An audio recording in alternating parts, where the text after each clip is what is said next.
Oh, right here. Yes, okay. Who wants to go first? Okay. Yes. Imposter syndrome. Okay. So currently, I'm really struggling with realizing that my hard work that I've done is mine, like my hard work, and that I do deserve the things that I'm getting, that I do deserve the awards, the recognition. So how do I deal with like falling back into that, like the hole? Gotcha. Who can relate to this? You feel like you're not worthy of the things that you're accomplishing, or that somehow this is luck, or somebody's like giving you a break, but you didn't earn it. God, every one of you, that blows. Really. So what you're dealing with when you have imposter syndrome is you're dealing with a lack of self-worth. You literally kind of see all the things working out, but you've got this like annoying voice in your head that's saying, you don't deserve this, this is luck. How many of you have that story? This is luck, this is gonna run out, this isn't due to me. Yeah, we got to literally destroy that voice. That is from your past. And part of the reason why you have that voice, by the way, is because of racism. It's because of discrimination. It's because of childhood trauma. It's because of various experiences that you've had, where either your experiences growing up or society at large has made you feel either overtly or in a really like gross and sort of sly way like you don't belong.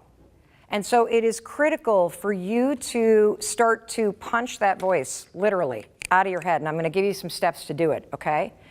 The second thing that's really important is that in addition to stopping down that voice, because it's not your voice, that is somebody else's voice that your brain listened to and then started repeating. And the thing about your brain is that your brain is this really cool computer that learns patterns. And what I want you to understand is that patterns repeat unless you break and replace them. And if you have a pattern of thinking, like what Heidi has, that says, you're not worthy, you don't deserve this, luck is gonna run out, at some point, the you know what's gonna hit the fan again, brace, don't count on anything, like you didn't earn this. If you got that pattern running in your head, that is a broken pattern. You're not broken. That pattern of thinking is broken. And so the line in the sand that I want to draw starting today is you're not allowed to listen to that garbage anymore. We are going to go on a mission together to notice whenever it comes up, oh, interesting, there it is. There's that pattern. It's spinning, just like a load of laundry, right up there. And I'm going to teach you, once you recognize that pattern, you're going to use this thing that I created called the 5-second rule. You're going to count backwards, 5, 4, 3, 2, 1, because that shuts that down. And counting backwards, let's all do it together. Here we go, 5, 4, 3, 2, 1. Now notice when you counted, did you feel a little pressure right here? Yeah, that was me hypnotizing you. No, I'm just kidding. What you were feeling is by counting backwards, it's a little brain hack that interrupts all the garbage that's here in the interior part of your brain. This is where imposter syndrome lives, everybody. This is where anxiety is. This is where self-doubt is. This is where self-criticism is. This is where it's all stored. When you notice, oh, there's that voice again, and you count backwards, 5, 4, 3, 2, 1, you shut it down, and then you awaken this part of your brain. This is the part of the brain that you used when you were taking the SATs. This is the part of the brain that you used when you applied for that job, when you speak up in that meeting, when you tell somebody, no, you cannot borrow my dress tonight, no. When you have boundaries, right? This is the part of the brain that gives you immediate control over what you think and do next. And so that's a really important thing. Number one, you're gonna notice it. Number two, you're gonna name it. So let's give that jerk in your brain a name. So Heidi, what do you wanna name this thing? Like close your eyes and think about it. And everybody close your eyes and think about like that voice, that nasty, stinky, awful, skanky, gross voice in your head. I want to kind of get an image in your mind. It could be a cartoon character, it could be a human being, it could be like some little pimply, ugly person from middle school that you feel sorry for now, okay? Yeah, because when you laugh at the voice, it doesn't have control over you like it did, right? We want to make this less serious. So what's the name you're going to give your voice? Well, I was thinking The Voice, but maybe something like, I don't know, Rocky, Spiky. Spiky. Okay. What name do you want to give your voice? Linda. Bob. Bob. Okay. How do you say your name? Sedania. Sedania. Yes. Great name. What are you going to give your voice? Maybe Peabody. Peabody. I got it. Okay. How about you? What's your voice? Bill. Bill. Ooh, conviction. There's a human being like that talking to you. Bill, we are going to shut Bill down, okay? What about Isabella? Broccoli. Broccoli? I hate broccoli. She hates broccoli. I love that. That's great. How about you? Josh. Josh. Okay, great. So whenever you hear that voice, what I'm teaching you is to use the science of objectivity to distance yourself from that voice, okay? This is so important because you are not that voice. Welcome in, everybody. Actually, pull up your chairs closer. Do not sit that far away from me. Come on. Yep, let's go. You are not late. You are right on time. Let's welcome them in. Okay, yep, louder, clap louder. Super important, everybody, in life to make people feel welcome. Super important to invite people, especially other women, to have a seat at the table. And one of the things that I've learned, and then I'm going to catch you all up on where we're at, okay? One of the things I've learned is that, you know, there's so much success to go around. Have you wrapped your brain around the fact that there are, 8 billion people on this planet? There is so much success to go around. There's so much happiness. There's a tremendous amount of money to make. There's a ton of people to date. And when you focus on the fact that there is limitless possibilities for you, you're not in competition with anybody in this room. And the louder you cheer for other people, the more you invite people in, the more you will be invited in and the more cheering there will be for you. It is incredible when you can flip your mind from being jealous and competitive and small-minded, like if she's getting that, it means I don't. Oh, no, no, no, no, no. If you see somebody getting something that you want, it's evidence that you can have it too. You're just going to get it and have it in your own way. And so you want to make it a habit to cheer for and celebrate all the women, everybody you see around you, because their success means you can have it too. And trust me, if you are a talented, hardworking, kind person, a company will make room for you. They will find another job doing that same thing. And so you focus on you. You focus on being the best you. And I promise you, all the other people around you that are having those things that you want, that's evidence you can have it too. I like to think of other people as a light on the path I'm walking down. They're shining a light that helps me walk in the direction of what I want. How do I rebuild my relationship with myself when starting from ground zero? So, Mel, this is a pretty broad, expansive question, and so I thought maybe we would talk about this and then we would narrow down into specifically what we're talking about. So starting from ground zero might mean, hey, I had a traumatic event happen to me, or maybe my life is changing, maybe I'm reaching a point in my life where I need to do something different. I'm learning that everything I've done to make me happy or fulfilled or satisfied isn't working. So for Federico, where do we even start? What do we talk about? You actually start the exact same place we all have to start. Every morning in the mirror. Every single morning in the mirror. You see, the most important relationship that you have in life is the one you have with yourself. It is the foundation of every relationship that you have. It's the foundation of how you experience life. And what we are going to punch a hole through today is the fact that every single human being has a disgusting, ugly, self-destructive habit that nobody is talking about that is part of your morning routine. Yeah. And here's the habit. Frederico and everybody on the planet currently stands in front of the mirror as they brush their teeth. Hopefully you're brushing your teeth and wiping that gunk out of your mouth, right? So we get rid of the dragon breath. But as you're doing that, you're doing one of two things. Every human being does this. You either beat the daylights out of yourself and you focus on all the stuff you need to fix, the things you hate, the parts of yourself you can't stand, And that's the good news, because the majority of people are doing the other thing. This is sad. The majority of people cannot even look at themselves in the mirror because they are disgusted, or they are disappointed, or they don't like how long they've let themselves go. And so every morning, part of your morning routine right now, and this goes so down to the core of what's not working and what you can easily flip and change. Because if you stand in front of the mirror and you can't even look at yourself, that is a habit of self-rejection that gets repeated every single day. You are not even secure enough with yourself and accepting enough of yourself to look at the mirror and see, holy cow, because here's the other thing I want everyone to understand right now. We're going to explain the high five habit, but here's the first breakthrough. You're either, be honest with yourself, which do you do? Do you not look in the mirror, or do you focus on the things that you need to fix? Yeah, no, I mean, I do look in the mirror, and yeah, there's certain, I'm going through the day, I'm like thinking how I could have done things differently, what I need to do the next day. Yeah.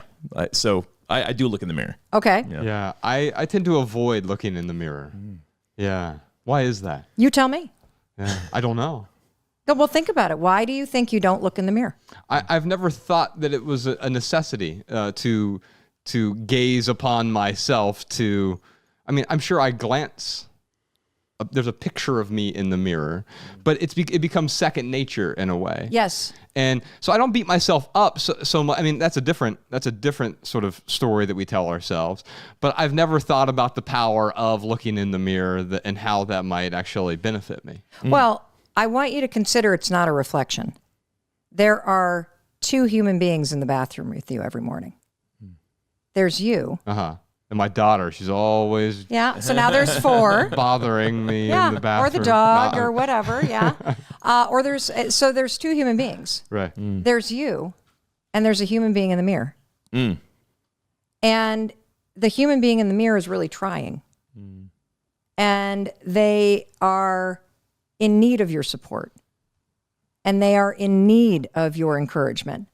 And they need you to wake up and to see them. And they need you to stop beating them up. And they need some encouragement. And this is a really deep thing.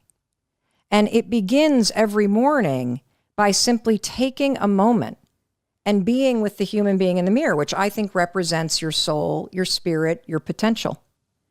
For people that, kind of like the inner child work and that stuff, it represents the person inside you that's still trying to heal. And if you begin your day every day by not looking in the mirror or by picking apart the things you don't like, 91% of women do not like how they look. Wow. 50% of people cannot look in the mirror.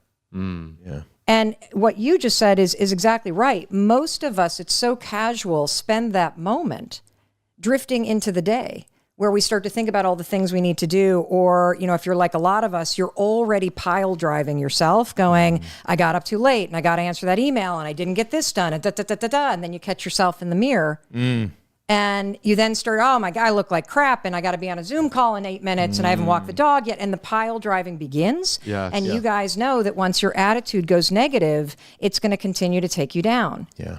And so first things first, we got to break the habit of self-rejection. And we need to create a new habit of partnership, trust, encouragement, compassion, connection to self.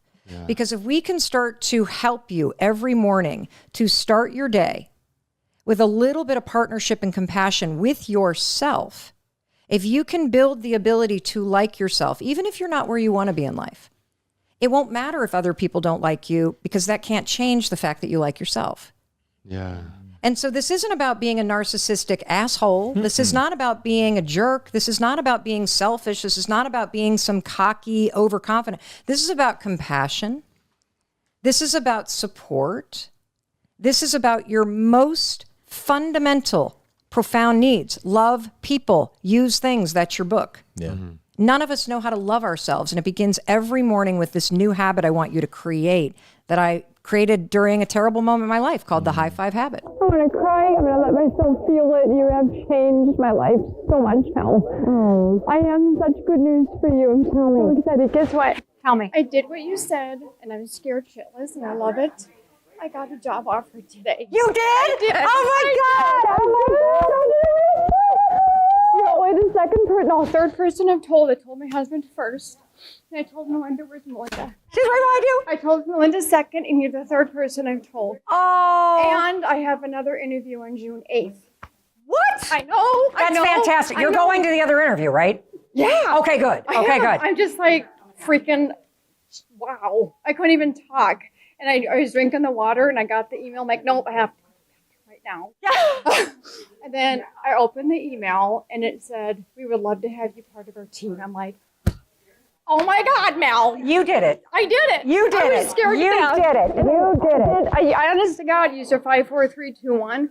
And I did, and the first interview I did for this one company, it was on video.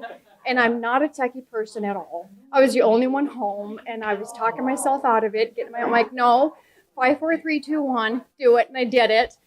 And when I was doing the interview on the video, it said you can do replay. And I thought, well, thank God I can do it over. Because I got emotional during Great, the though. interview. That's great. Well, no, I'm thinking, no, that's not okay to cheer up an interview. Okay. And I submitted it, and instead of beating myself up, I said, I did this. Yes. Oh my God, I was so excited. And Yes. then I didn't beat myself up like you said not to. Great. So I let it go. I'm like, okay, drink the water, do the wins.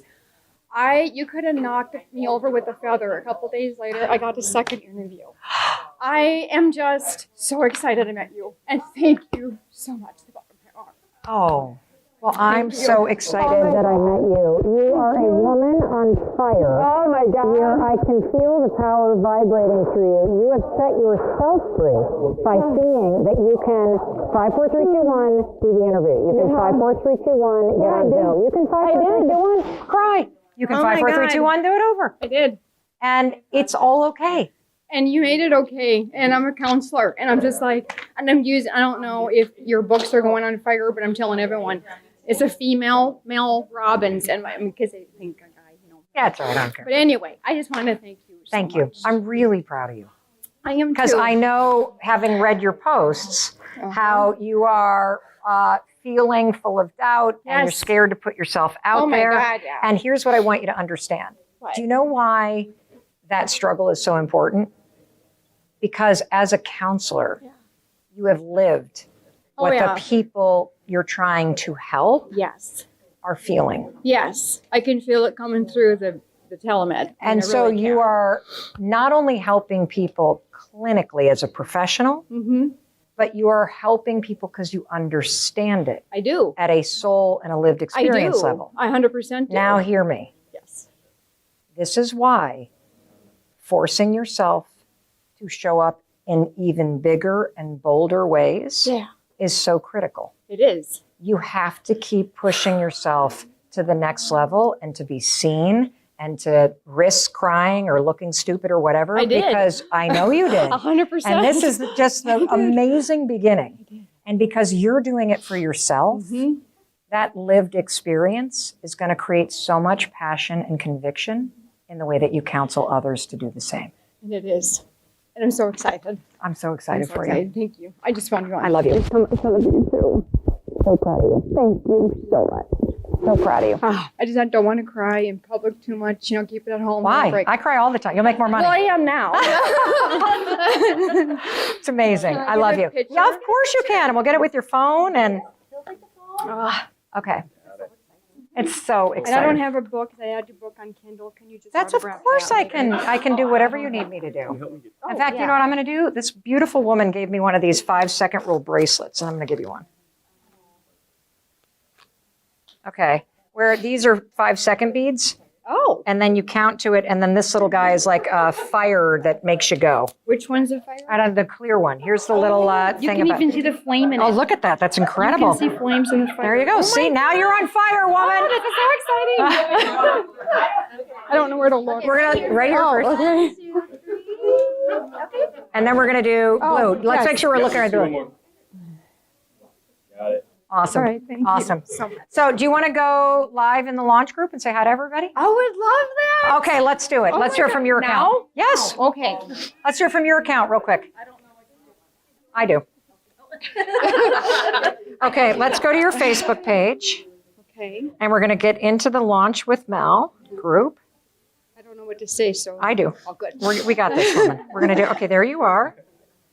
And let's see. Okay, there I am. Oh my gosh. Okay. Here we go. Okay, let me see. Can we go live video? Okay. Go live. Okay, are we live? Okay, here we go. No idea. Okay. Hey everyone! Hi! It's Mel And Doreen. and guess what? This is Doreen's first video, right? It is. I've Yes. never done this before. Yes. So we're in Fargo, and Doreen wanted to introduce herself, and she also wants to make sure you are the fourth person who hears about her huge breakthrough because of this community and Oh my everything gosh. she's learned and launched. Tell Oh my everybody what gosh. happened. I got a job offer today. I'm so excited. I did it because of Mel's launch. I'm an emotional wreck, and I don't even care. I'm so excited. My husband, Mike, thank you. I love you. He was the first person I called. He's on the way from California with our oldest daughter. And then the second person, where's Melinda? Right Second there. person was Melinda, There's Melinda. and then Mel. And now you. guys. And now So you. Thank you. Everybody, give yourself a huge pat on the back. You cheered her on. You created a space for her to have an enormous breakthrough in fear. And now here she is on video, basically killing it. I was I think you have a wonderful. career in video. Oh, and then, can I tell them about the other interview? Of course. Oh, and then I'm so excited. I have another interview next week, and I'm so excited about it. And thank you guys, because you guys helped me through everything. You were the people. I literally didn't know how to process it. So I posted a really big thing on our launch group, and you guys literally saw me through it. I cried the whole way through it, and it gave me the strength to go forward. Thank you from the bottom of my heart. Thank you. We love you. Bye. So proud of you. So proud of you. All right, bye, everybody. Finish. There we go. You just did it. Thank you. Oh my God. You just did it. You just did it. You just did it. God, this is like a dream. Okay. You're a dream. Oh my Wait, what do I gosh. do? You're I have no next? I have idea. no idea what I do next. I don't know. Okay. I've never done that before. Post for 30 days? Yeah, okay. Post for 30 days. There we go. There we go. We just did a post.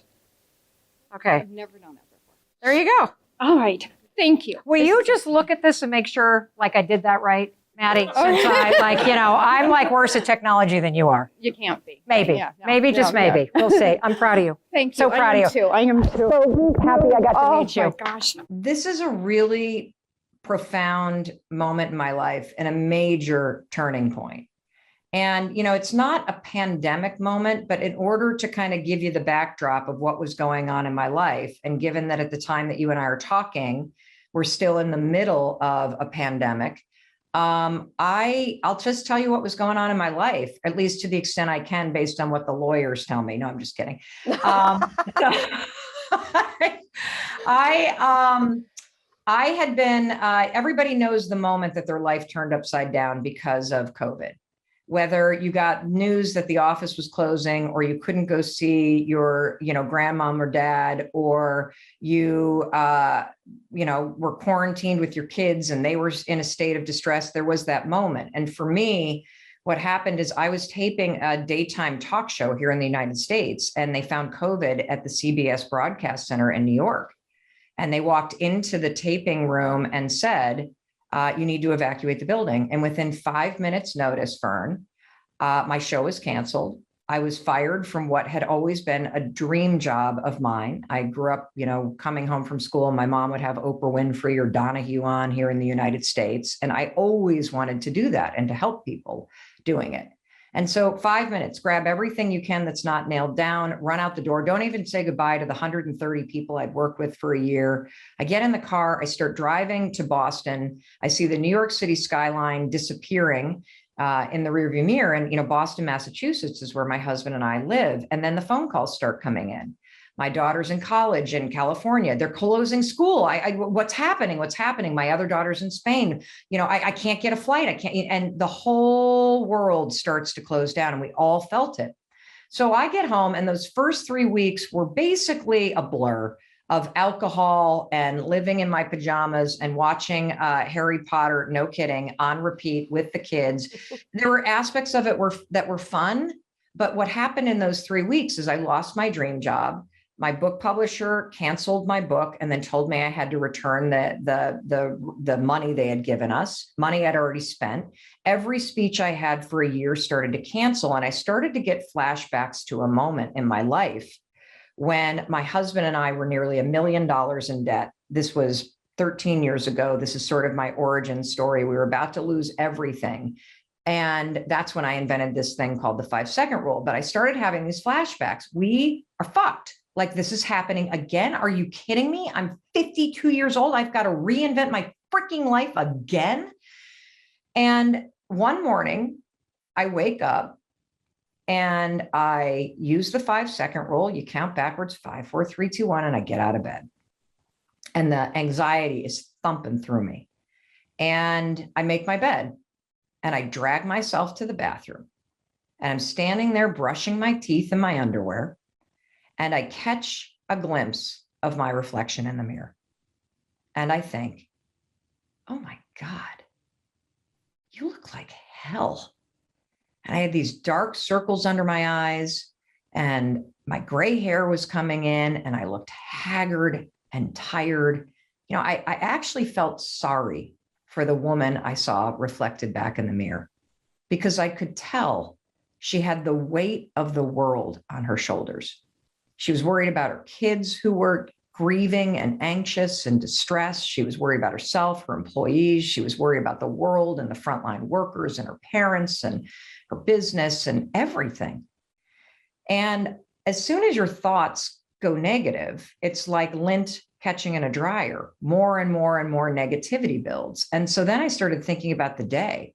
And who doesn't start their day by going, I'm late, I forgot to do the text, today's going to suck. And then I look at my feet and there's my dog and he still needs to be walked. And I need to be on a Zoom call in 8 minutes. And I just look like bloody hell. And I'm starting to feel heavier and heavier. And you know, what's interesting, Fern, is if you had walked into the bathroom in that moment, I would have been able to spin on a dime and be like, come on, Fern, you got this. You're awesome. I know this sucks, but come on, let's just take it one step at a time. You can face this.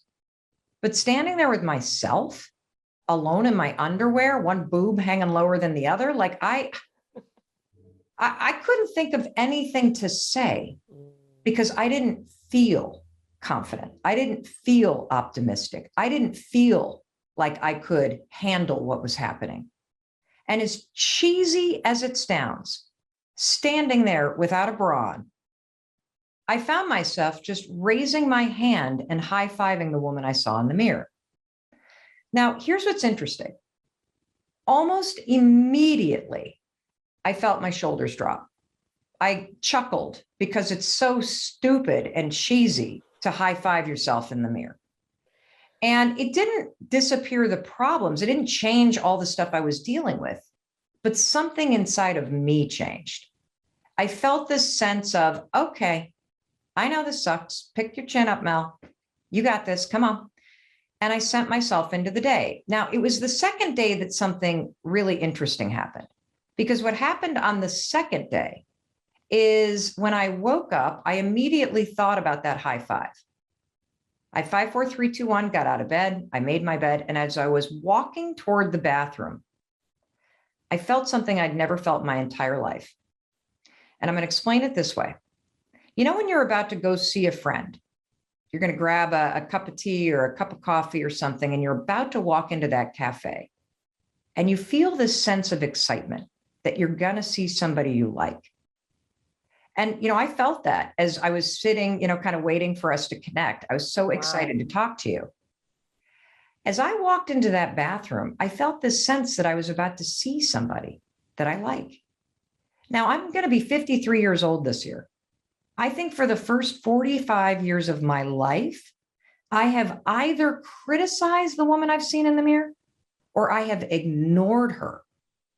I have looked forward to seeing outfits that I'm wearing or makeup that I've put on. I have never looked forward to seeing myself. No, I haven't. I mean, there's an awkwardness. There's a real awkwardness about, because when I was reading this section of your book, I was like, why have I never seen myself in the mirror? I've looked at myself. I've gone, oh, that's what I don't like about it. And there's that. And I can improve that with some eyeliner, whatever. But I've never seen myself. And the beauty of that moment you've just described is seeing yourself was a moment where you hijacked the usual judgment that is just so omnipresent. We don't even think about it. It's just there all the time. When any of us look in the mirror, we go straight to the points we don't like. But you bypass that to empathy. And that is so rare that we look at ourselves with compassion and that we go, because, the high five habit isn't going like, yeah, you're amazing, you rock. It's, I see you, this is really hard. I get that it's really hard, and it's okay. It's okay to find it hard. Yes. But Yes. we don't look at ourselves in the mirror like that. Like, I tried after reading the book and I was like, this is so fucking weird. I'm looking at myself. It's really awkward. What is that awkwardness? Oh, okay. This is so sad. Okay. This is really sad. So, I'm going to tell everybody right now, you have to do this 5 mornings in a row, because you will feel resistance, and you'll feel exactly what Fern's talking about. You'll feel this awkwardness and this weirdness and this tremendous sense of discomfort. And I want to unpack this on multiple levels, because what that resistance represents is so profoundly sad. And this is what the enormous opportunity is when you start to practice habits of encouragement, of empowerment, of self-love and self-celebration. So first things first, none of us have ever been taught how to truly see ourselves, support ourselves, love ourselves, and be kind to ourselves. We have not. We have encouraged our children to do that. We do it for them. But at some point, you stop listening to your parents and you start criticizing yourself. And so first things first, it's weird and awkward because you've never been taught how to do this. So it's not a habit. Your habit is the exact opposite. And as we know, whether you are trying to create a new habit of eating healthy or not drinking so much or knocking off the caffeine or getting out of bed early, you resist it and it feels weird because it's new. So that's reason number one, but that's not the sad reason. That's the scientific reason. The real reason why you cannot stand in front of the mirror and be with yourself, where you are, how you're feeling in this exact moment of your life, is because you drag your entire past to that moment. Everything that you regret, everything that you're disappointed about, everything that you have survived, the abuse, the trauma, the confusion, the heartbreak, all of your hopes and dreams that have not been realized yet. Yeah. They are with you in that moment. You do not see a person who is trying. You do not see a person who is worthy of celebration because of what you have survived in your life. You see somebody who is damaged because of that. You see somebody who is a failure because you're not where you're supposed to be. You see all of the things that you're not instead of all of the things that you are. And so that resistance and that weirdness and that judgment is actually rejection. It is judgment. It is disappointment.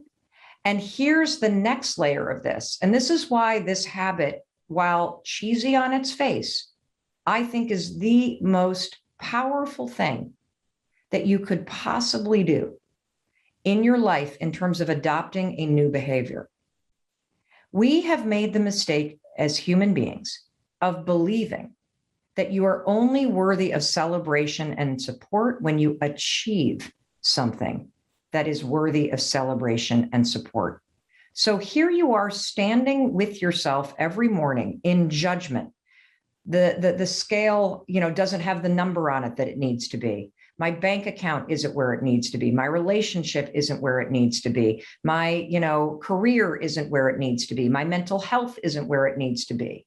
And you stand there and judge that. And then you go, cross your arms and go, well, I'm not going to cheer for that person until they get there. Yeah. So I'm going to just stand there and judge you. Yeah. So get out there, you loser, and see if you can lose that weight. Like, it's literally insane. If you watch the marathon in London and those racers are running by, even Brits aren't standing there with their arms crossed going, bloody hell, you suck. I'm not clapping for your ass until you cross the finish line. No, you clap and you cheer people every step of the way. Your life is a marathon, and you have outsourced the single most motivational and important thing that you need to other people.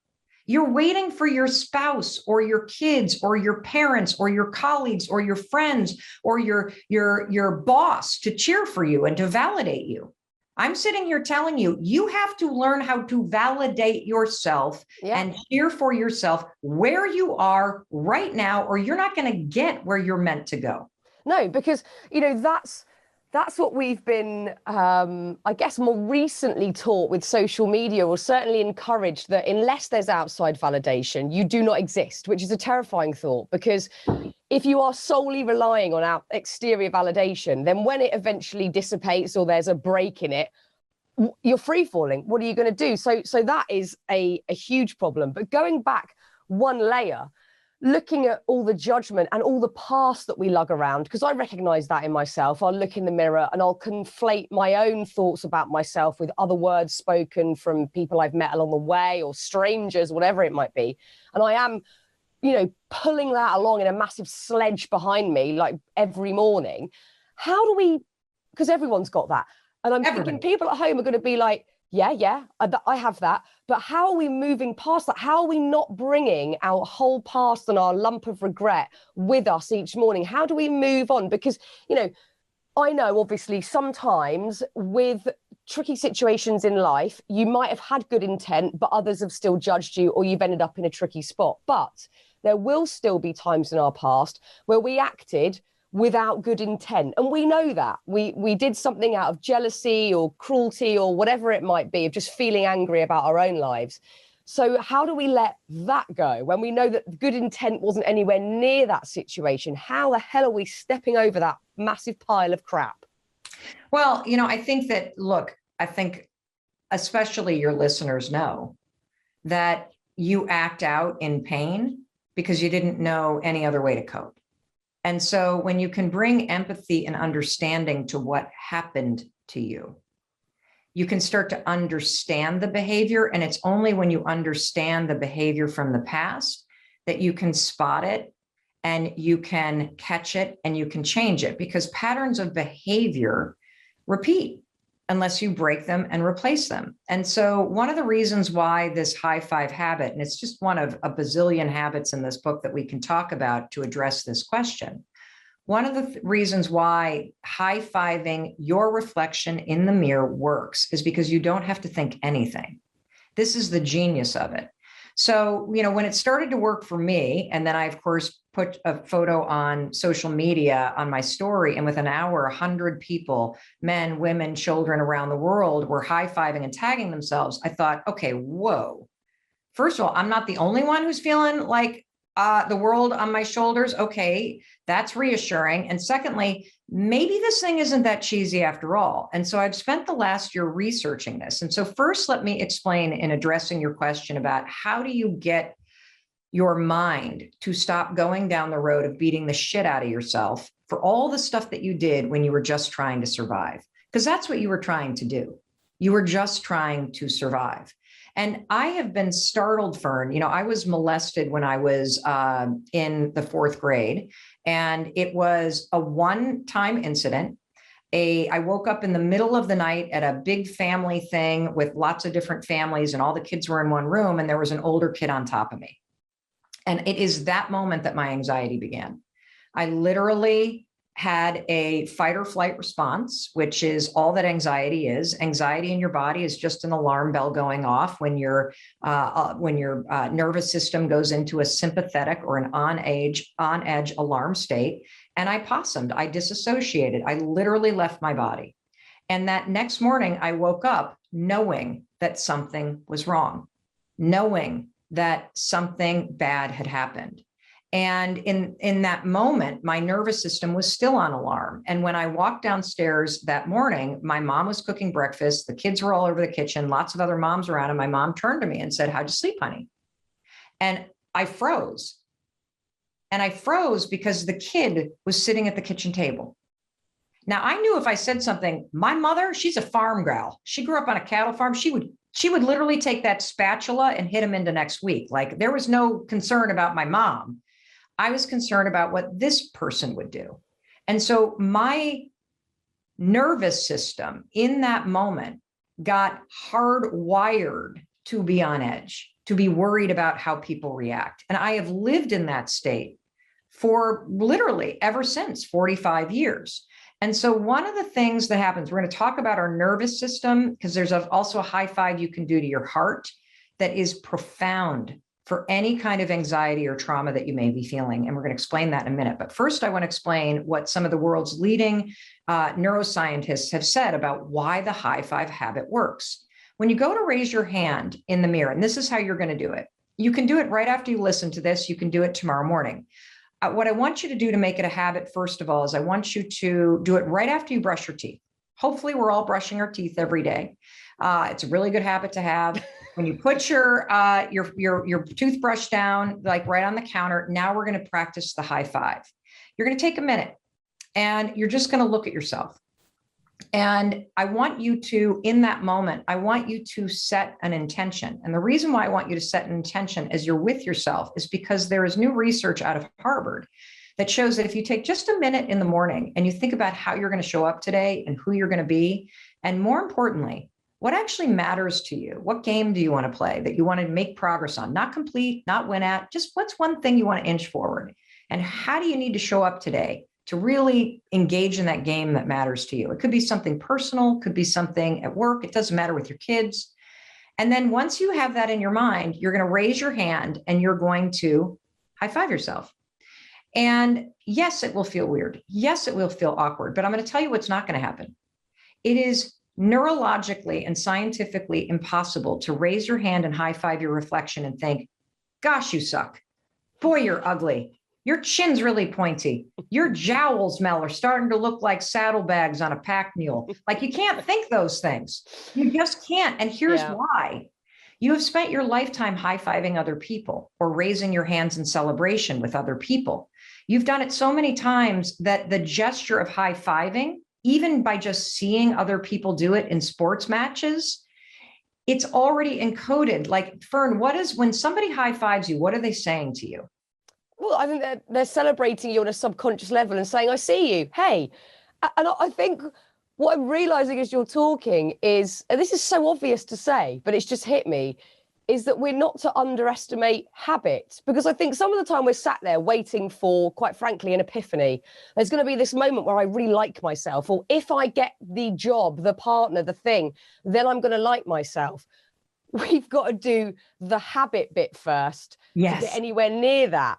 And we are all relying on some miraculous, maybe it's because we've been sort of indoctrinated over the years with like the big reality TV shows where, you know, all of a sudden you're celebrated and you look amazing and you're on TV and everyone's cheering at you. And I'm going to have that moment. It's going to happen down the line.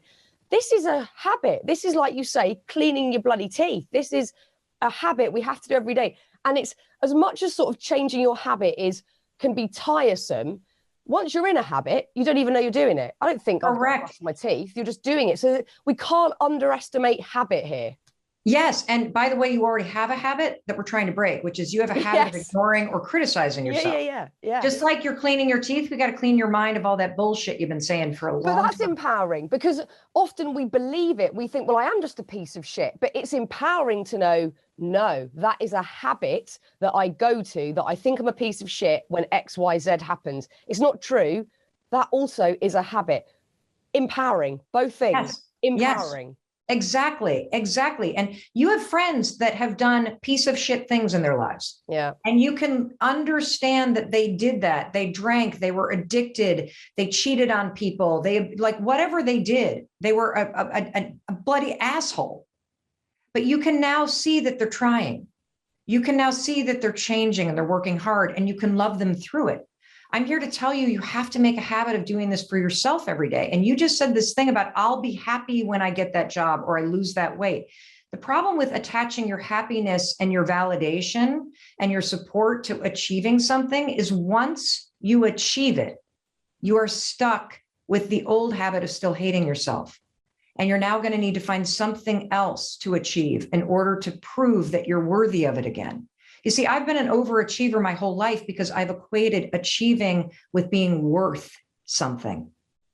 And when you are an overachiever and you think it's only when you're achieving something that you are worth loving or celebrating, you will be a jealous motherfucker, because everybody else that's succeeding is now competing with you for the love and for the worth that you want. And when you start to actually give yourself the love and the self-validation that you need, even when you're failing, especially when moments are hard, when you're, telling yourself, okay, Rex was an asshole to me last night and I feel like a terrible mother. And you stand there and you're like, you know what? Today I'm just going to show up and I'm going to be compassionate and patient, both with him and with myself. And you raise your hand and you high five yourself. What you're doing in that moment is you're shutting down the criticism. It's an act of defiance to that beatdown that you've been giving yourself. And because this is the coolest part, everybody, because you've been high-fiving everybody else and watching everybody else do it, all the messaging, I believe you, I love you, we got this. You give a teammate a high five or a kid a high five when their attitude is sinking, to basically say, I get it, it's hard, you blew it. But guess what? Pick back up. We're going in. Come on. We got this. I got your back. You're not alone here. So it communicates all of that. It's already in your subconscious. So when you go to raise your hand, two things happen. First of all, your nervous system recognizes the raised hand as a celebratory action. And so as you start to repeat this habit, it will start to give you a jolt of energy. This research comes from Dr. Daniel Amen, who, is this world's leading neuroscientist. He also said that the act of high-fiving gives you a drip of dopamine. So if you do this for more than 5 days and you start to push through the awkwardness and you start to push through how weird it feels because it's a new habit and because you're basically silencing judgment, you're going to feel your mood boost because your brain is releasing dopamine because of the subconscious programming associated with high-fiving. And that's not all. This is really cool. So I know you have a lot of parents that listen, and you need to, I know you've already read the study, but if you'll allow me, I want to unpack this because this is mind-blowing. So there was a study that they did with kids, right? Where they wanted to know, what's the best way to motivate a human being through a really challenging situation? And we're all going through a really challenging situation right now with how overwhelming the world is. And they said, we're going to divide kids into 3 groups. And group number 1, we're going to give these kids a very challenging bunch of homework to work through, super hard. And we're going to do that for all 3 groups. So these poor kids are toiling away at this challenging stuff. And group number 1, the encouragement that they gave these kids was based on the growth and the fixed mindset research from Dr. Carol Dweck. And what we know about this is that the fixed growth praise is basically walking up to somebody and complimenting them about something about them. Hey, you're really smart. Hey, you're a good student. Hey, I love the sweater that you're wearing. Keep on going. Yeah, that's sort of motivating because somebody sees you. The next group got the growth mindset type of praise, which is basically to tell somebody that they're doing a good job working hard. And what we know based on research is when you reward somebody or praise them for their hard work, you feel empowered because you can control your hard work. So you work a little harder. And sure enough, these kids in this second group, Fern, who were told you're working really hard, keep going. Ooh, I love your perseverance. They worked a lot harder than the kids that were told they were smart. But check this out. The third group, the researchers didn't say a word to them, not a word. These kids simply had a researcher walk up to them and high five them. That's it. Those kids who got a high five outworked, had more confidence, had better results, felt better about themselves than the other 2 groups combined. And the answer is why. And the reason is based on psychology. We all have fundamental emotional needs: to be seen, to be heard, and to be loved and celebrated for the unique human being that we are. When those needs of being seen, heard, and celebrated are met, you feel affirmed, you feel confident, you feel whole. When those needs are not being met, you feel rejected, you feel invisible, you feel disconnected and lost. So a simple high five was affirming that those researchers saw, wow, you're working really hard. Wow, I hear you. You're struggling with this.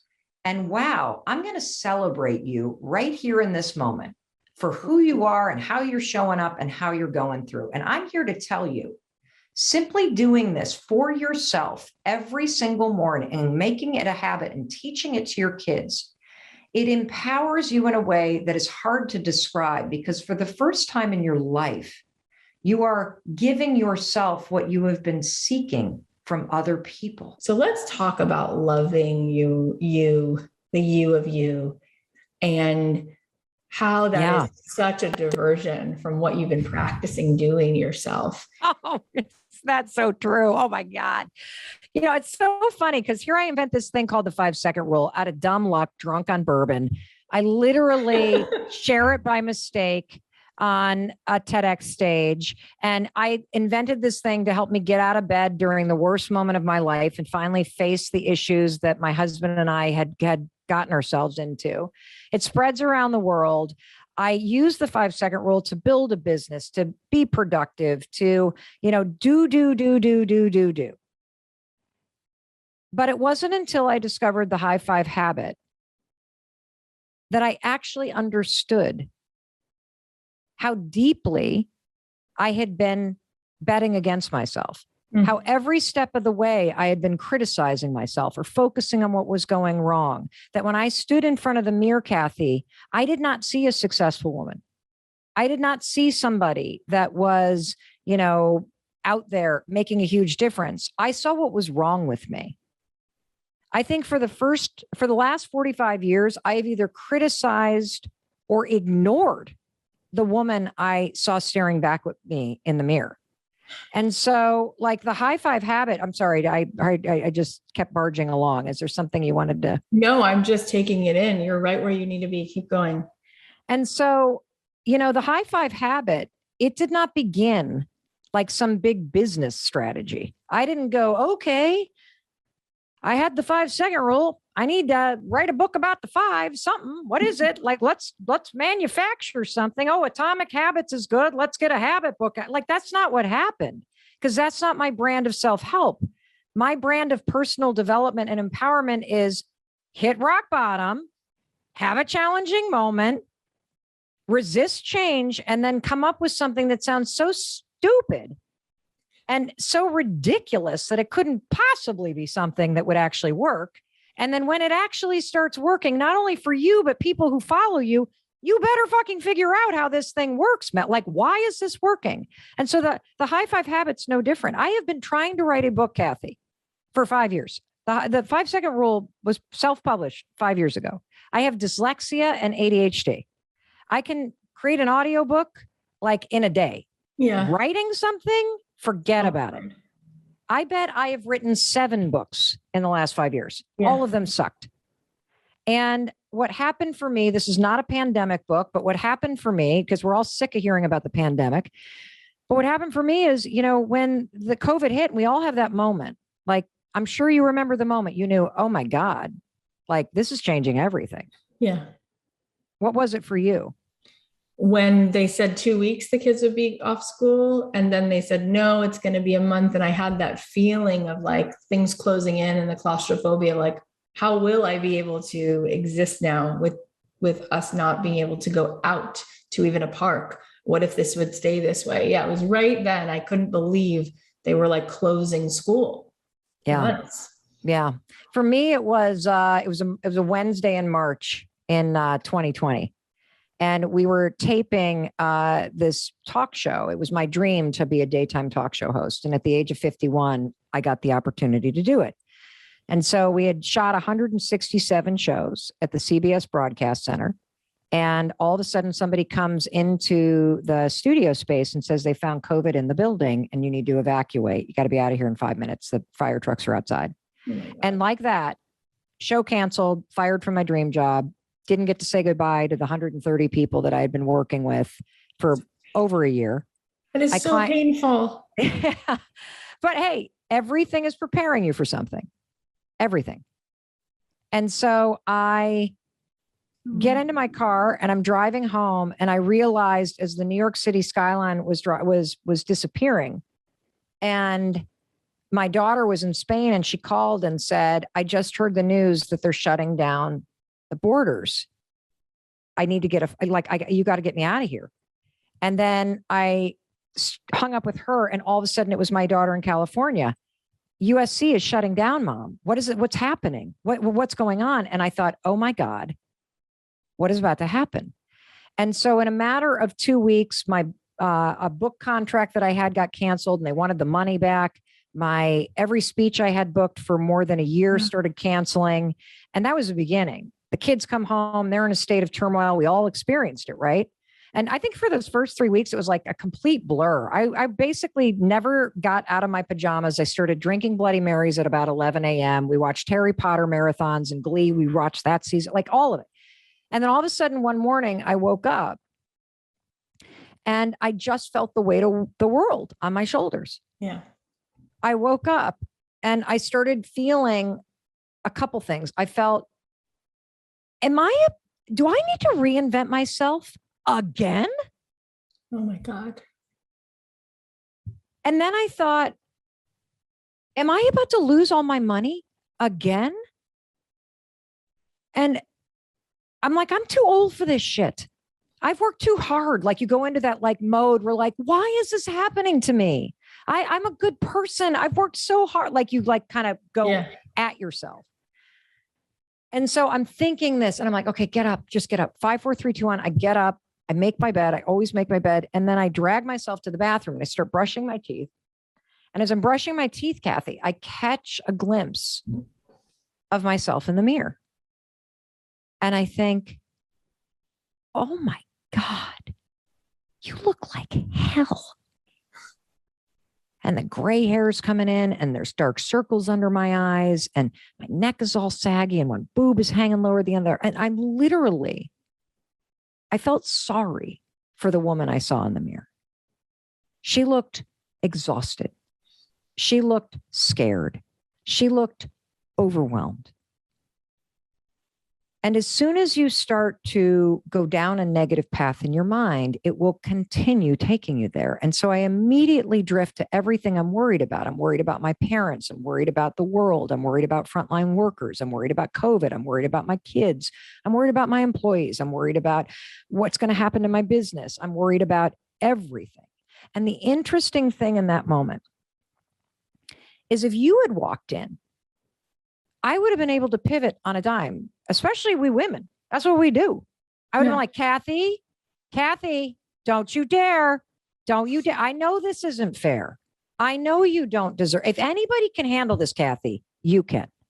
You're going to pick your ass up. You're going to pull on your big girl panties and you are going to get your ass back out there, right? Yeah. You can do that for anybody else. But there I was without a bra on, my attitude in the gutter, overwhelmed by my life, stressed out, no energy, last on my list, an impossible amount of shit to deal with, just defeated.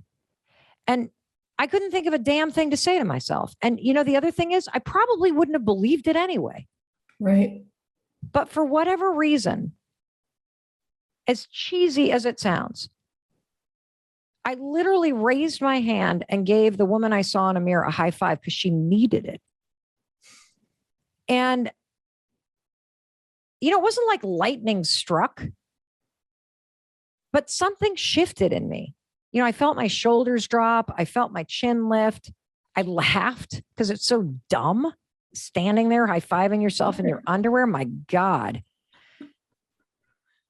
And it's interesting because I also felt like, okay, you know, come on now, Mel, don't be so dramatic. You can handle this. And I left the bathroom. Now, it was the second morning that something really clicked with me because I woke up, again, all the same problems, all the same overwhelm, 5, 4, 3, 2, 1. I get out of bed. I make the bed. I drag myself into the bathroom. And right as I was getting to the bathroom, that's when I felt something I've actually never felt before in my entire life. And that is this. You know, when you are about to go see somebody you really like, and you're going to meet him for a cup of coffee or like a glass of wine or whatever. And you're about to enter the cafe. What do you feel, Kathy, as you're about to see somebody you like? You're excited and there's like this anticipation. And so you're already feeling good vibes because you know what that person's like and being in their energy. Yeah. Totally. That's exactly how I felt sitting in your Zoom room. Like, let me in, Kathy, let's go. Come on. I can't wait to see you and meet you. I actually felt that about seeing myself. I have never felt that in my entire life.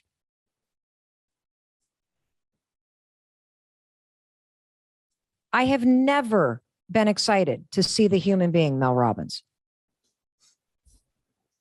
I have been excited to see my outfit.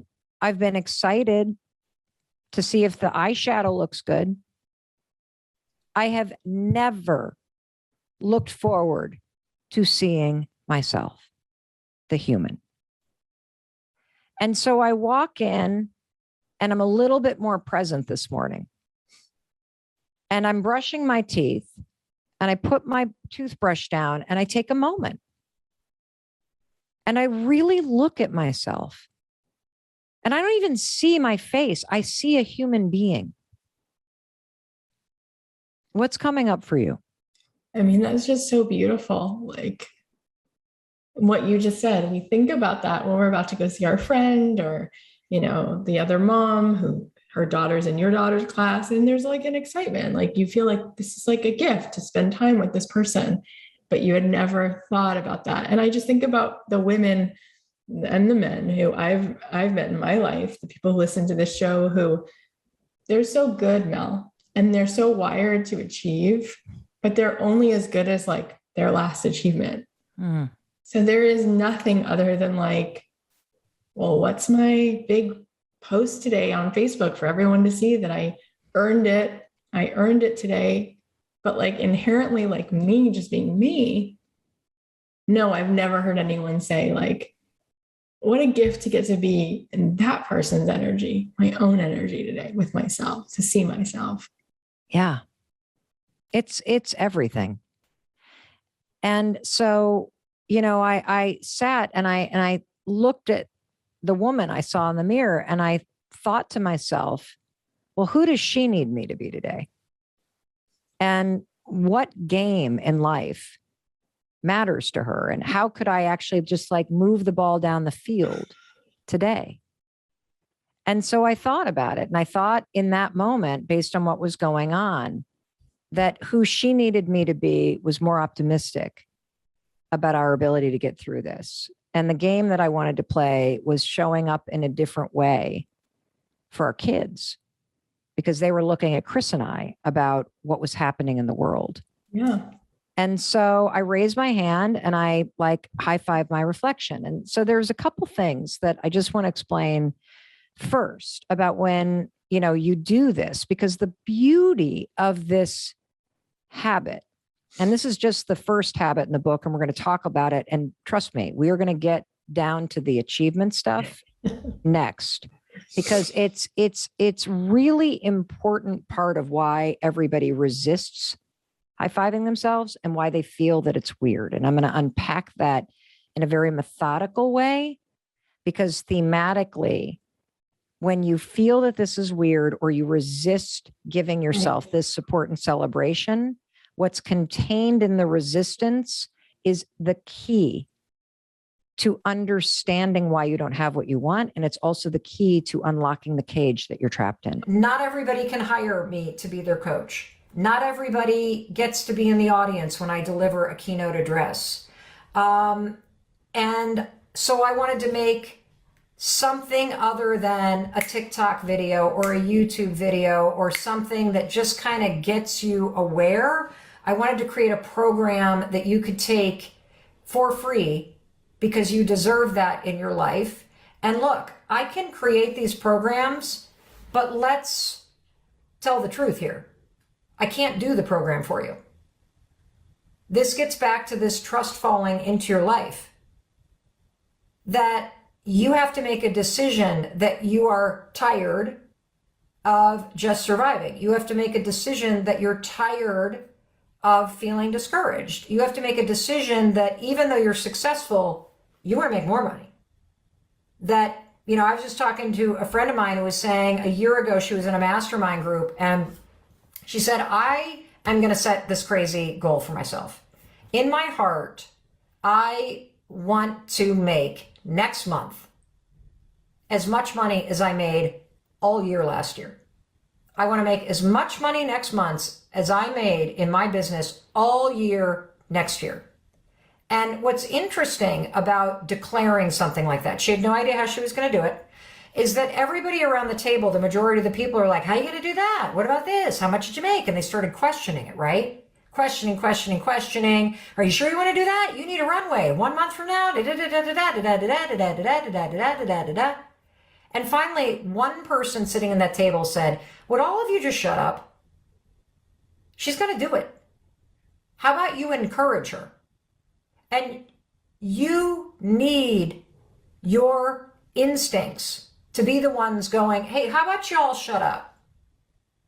Go do that thing. That thing that's in your heart, go do that thing. That's what your instincts are trying to tell you. Fall into your life. Stop turning around and going, what do you think? What do you think I should do? Who cares what anybody else thinks? You have to be able to listen to your intuition as if it's saying, everybody else just shut up and go do that thing you want to go do. That's what you need. That is what you need, period. Let me see what else I got, because your life is waiting for you. Your life wants you to succeed. Your life wants you to win. Your life wants you to discover the magic that is encoded in your DNA, the reason why you're born. And the only way you can unlock it, it's sort of like how all these movies about treasure, whether it's Indiana Jones or I'm trying to think of some of the other like big treasure hunting movies. I love those kinds of things. The ones that Nicolas Cage was in, they always look for a map and a key. It's all right in here. It's all right in here. Your life is just waiting for you to trust yourself, waiting for you to find the courage to make the decisions that you know are going to change your life. Your life is waiting for you to place a bet on yourself, to lean into it. I see so many of you talking about video number 2 in this training. It is like mind-blowing. It's one of the best things I've ever put out, and it is at zero cost. And I see people arguing with me. I have no magic in my DNA. Who is that talking? That's like the peanut gallery talking. That's not you. That is not your intuition. You don't believe that. Don't even write that. You do not believe that. I do not believe that. Period. Stop. Just stop telling that story. Stop it. And if you want to believe that, you should probably go listen to somebody that doesn't believe in you, because I believe in you. I believe that there is magic in your DNA. I believe that's why you're here. And I believe that you are supposed to figure it out. And how are you going to do it? How? You're going to start learning to trust yourself. You're going to lean into your life. You're going to believe that there is something extraordinary that is waiting for you in the future, because there is. There is. And if you have not seen training number 2, you better get in it. Look at all the comments of everybody talking about, oh my gosh, when Mel pulled out the blue water in the pitcher and she did that thing at the very beginning of video training number 2 in her new program, Take Control with Mel Robbins. What is going on? The woman just gave me a lobotomy. I am going to think differently. This is absolutely incredible. And so here's the other thing I want to comment about. I see a lot of you now saying, yes, my life is a gift. I got to find it. No, you don't. The gift is right there. You need to unwrap it. And that means you got to lean toward it. And you got to pull on the bow. And you got to untie some things that are making you feel a little too tight. And then you got to take off the wrapping and see what's inside. It's all about just unwrapping it and seeing the fact that it's right in front of you. That's what we're talking about today.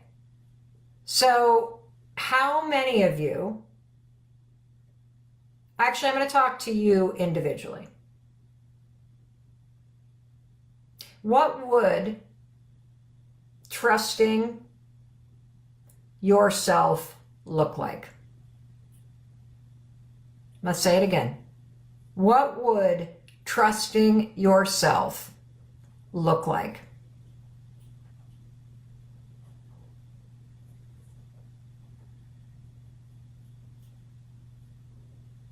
Yep. Excellent. Trusting yourself would look like saying what's on your mind, making a decision very quickly, putting on whatever you felt like wearing first thing in the morning. It would look as though you have no self-doubt. It would feel as though you could do anything. It would bring emotional peace because I wouldn't be spending so much energy stirring up doubt in my mind.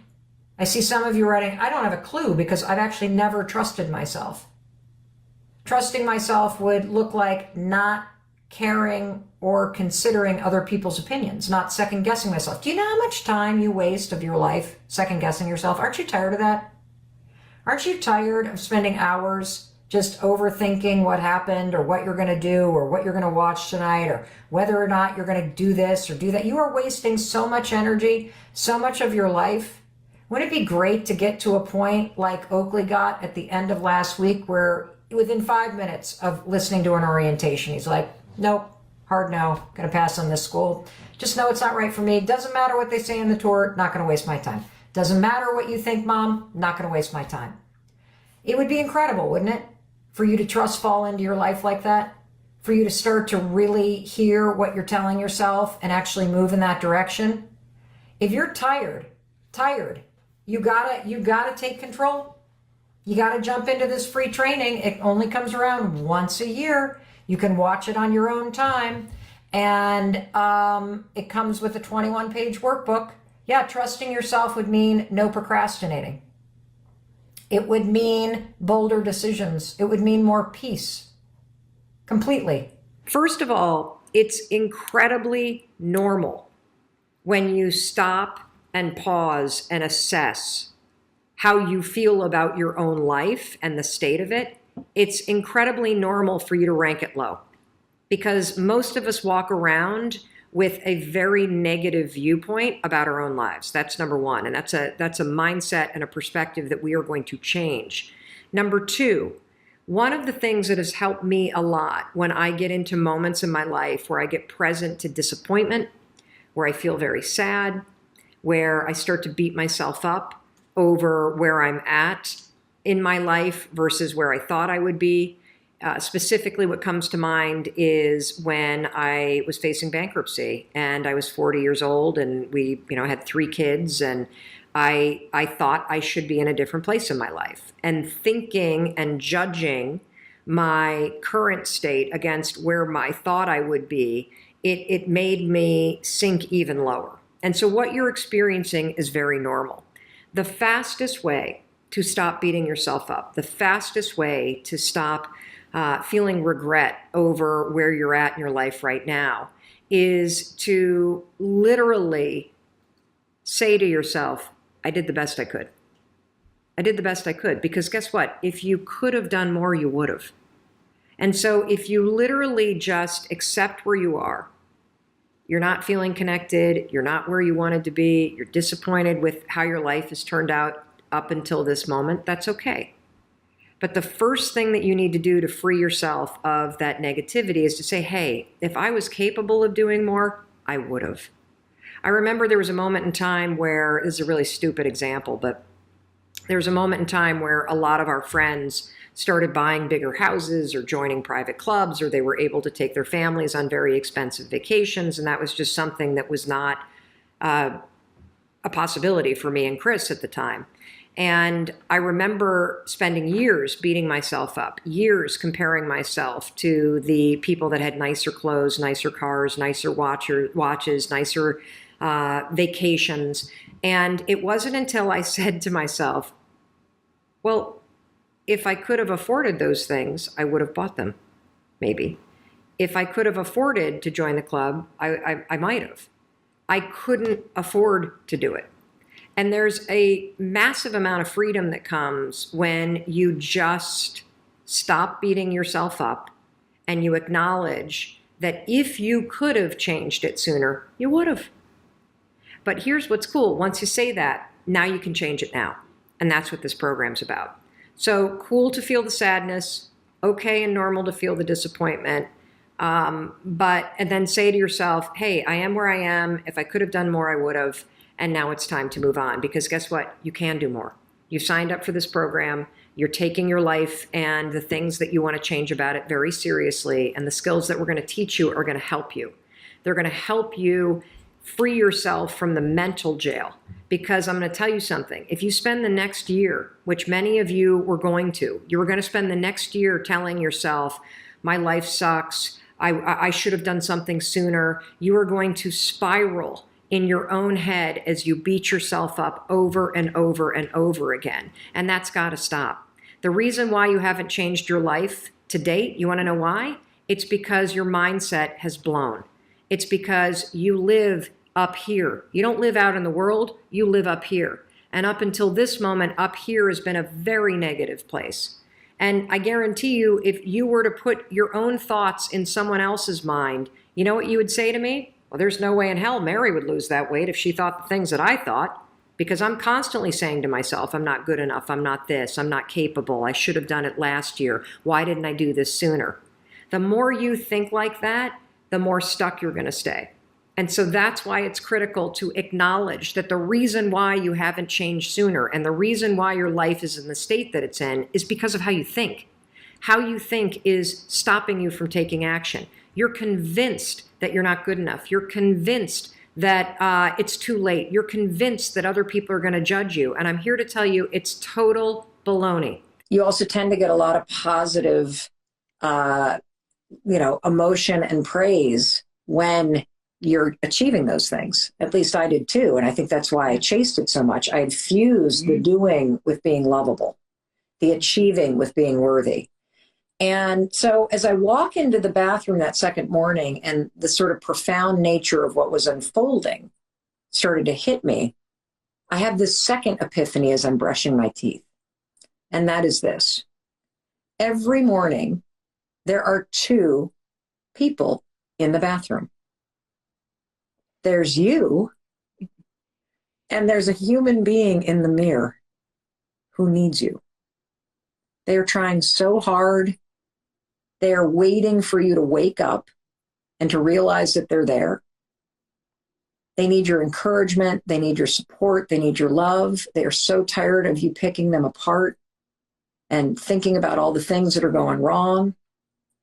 And as I put my toothbrush down, I remembered the fact that yesterday, the day before, I had been researching, how do I need to change right now? Because I have all these people on my team. How am I going to show up for my family? And I found this piece of research from Harvard that says that if you take just less than a minute of intentional reflection about how you're going to show up for the people that you're leading, and this could apply to your family, anybody, it changes your focus, your productivity, it changes your mood, it changes how you show up, your ability to impact. And for whatever reason in that moment, it all fused together. And I thought, well, what if I do that for me?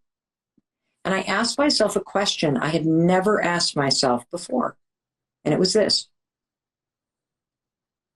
Who do you need me to be today? Like I asked the woman in the mirror, who do you need me to be today? How can I show up for you? And, what kind of popped into my mind that morning was like, well, it'd be nice if you were kinder to me because I'm trying really hard. And then the next one was, it'd be great if you could muster up some optimism here. Having fun today. It's like, hell, throw me a lifeline, Mel. And as I thought about it, I then went and I raised my hand and I sealed it with this high five. And something like, it just felt like this fusion with the person in the mirror. And that's when I really got it. I got that this is so much deeper and more profound because what I'm actually doing is I'm fulfilling my fundamental emotional needs. I'm seeing myself. I am meeting myself where I am. I am affirming my unique need. And I am celebrating myself exactly where I am right now, whether it's challenging, whether it's exhilarating. I am with myself right in that moment in a way that I don't know if I had ever been. I think it's really, pivotal. And I want to reiterate this because I think it's such a great point of understanding. Back to that onion analogy again, when you said there's to people, right? And I could go as far to say that so many of us have different masks, different selves, right? The core, like we were just talking about, is who we really are. Though so many times in our day to day, we are showing up in all of these different ways, playing all of these different roles. And there is an us that we need to, and the journey becomes about connecting back to. So a lot of us are kind of at odds with even ourselves in so many moments because we're so practiced at showing up in all of these other ways that we've lost so much sight of the authentic core within each of us. And what you're also illustrating, I think that's so important, is the practice of that reconnection, right? And many of us start by not knowing, not seeing ourselves, not knowing what there is even to see or to self-express. For me, I share this story often. When I came to the awareness that I, like you and like many of us, filter the whole world through everyone else and what their needs may be, I had a big gaping hole of knowledge. I didn't know myself. I didn't really know that person in the mirror. I did know that we do, I believe, as humans universally, I don't care where you're signing onto this live right now around the globe, we have at our core the desire to be seen, to be heard, to be just in full self-expression, and for that to be enough. Yet I didn't know who that person was. So I share this because I do want to speak to the people who, as we begin to look in the mirror, and for a lot of us, it might just be a concept. Okay, there's an authentic self in there where I don't know where that person is. I don't know what that person needs yet. And that's when we begin the journey to explore. Because I, like many of us, didn't know at first, was profoundly uncomfortable with even beginning to ask those questions. What do I need right now? Can I just be enough in this moment? And it is the question that sets us off into the journey. And I share that because I know a lot of us, we want to know the answers, or we think we should, and then we shame ourselves out of even taking the journey into exploring those. But for me, I'll share, that's how my journey began, not knowing at all, with incredible discomfort, even around stopping to even ask myself those questions. And of course, like you said, it does not happen overnight. I say there's no light switch here. Oh, I heal now. And again, I want to highlight the practice of it, right? Because there's concepts, there's books, there's, people and teachers and tools and techniques, and they're all in theory until, like I say, we bridge the gap from theory into action. And that's what I've always resonated so much with your work, from the 5 second, this idea of the tool. How do I practically apply this? And now, of course, the high five habit. How do I turn this idea into a daily action that can actually help me create the change that I'm looking for, to A, reconnect with that person beneath, and B, to over time, grow to love them. Over time, grow to love them. I love the over time. What the heck happened to the happy me? If I was born a happy person, what the heck happened? Why am I not happy now that I'm an adult? Well, simple. The reason why you're not happy as an adult is because life got its hands on you. How many of you feel like, yep, life got its hands on me, all right? Well, from an early age, your life stirred all kinds of shit. All the highs and the lows from your life, they get tumbled together like a load of laundry in a dryer, where all of a sudden everything goes in bright colors and it comes out, everything's kind of that light grayish blue color because it all gets blended together. And like I said, and like I write about in the High Five Habit, you were born perfect. You were born whole and complete as you are. You came out of that womb perfectly wired to grow into a beautiful, smart, amazing, passionate person. But somewhere along the way, as you grew up, as you went to school, as you tried to make friends, as you tried to fit in, you got a very clear message. There's something wrong with you as you are. And I see people from all over the world. So write in the comments where you are watching from. I see Palestine, Kentucky, Ontario, Des Moines. I see folks all over the place. Let's see here. From all India. Welcome in, everybody. And this is true regardless of where you were born. Regardless of where you were born in the world, you were born and came into this world whole, complete, beautiful, happy. You loved yourself. And then as you grew up and you tried to fit in and you tried to survive whatever it was that you were needing to survive in your community or your household, to get the love, to get the attention, to get the support that you needed, you started to change. You started to believe that you needed to change something about yourself in order to be liked or accepted. Now, when you start to feel like there's something wrong with you, and do any of you that are watching right now feel like you kind of know when that happened? Like there's a story that you can remember where somebody said something or did something and you're like, my tough skin jeans and the t-shirt I wear, there's something wrong with this because the kids that I want to be friends with don't like this. Or a coach said, you run funny, and you started to feel like there's something wrong with you. If you know the moment that you started to think, wow, I got to change myself to fit in. I can't be gay. I can't have kinky hair. I don't like the color of my skin because I feel like there's something wrong with me. Society gave you that message. Your parents did. Maybe a bully said something to you. I see somebody writing the way that I walk.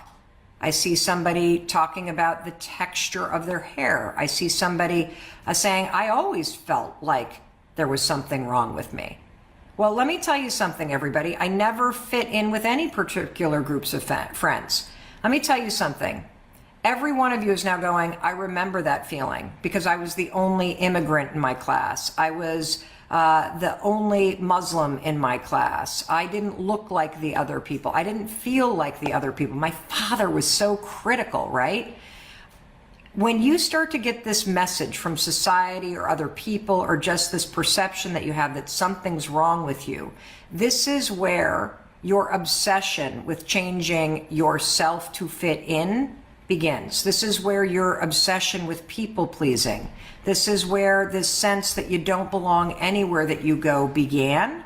And it can become a habit. And so we're going to unpack this because what I want you to understand is that you literally came into this world perfect, whole, and complete.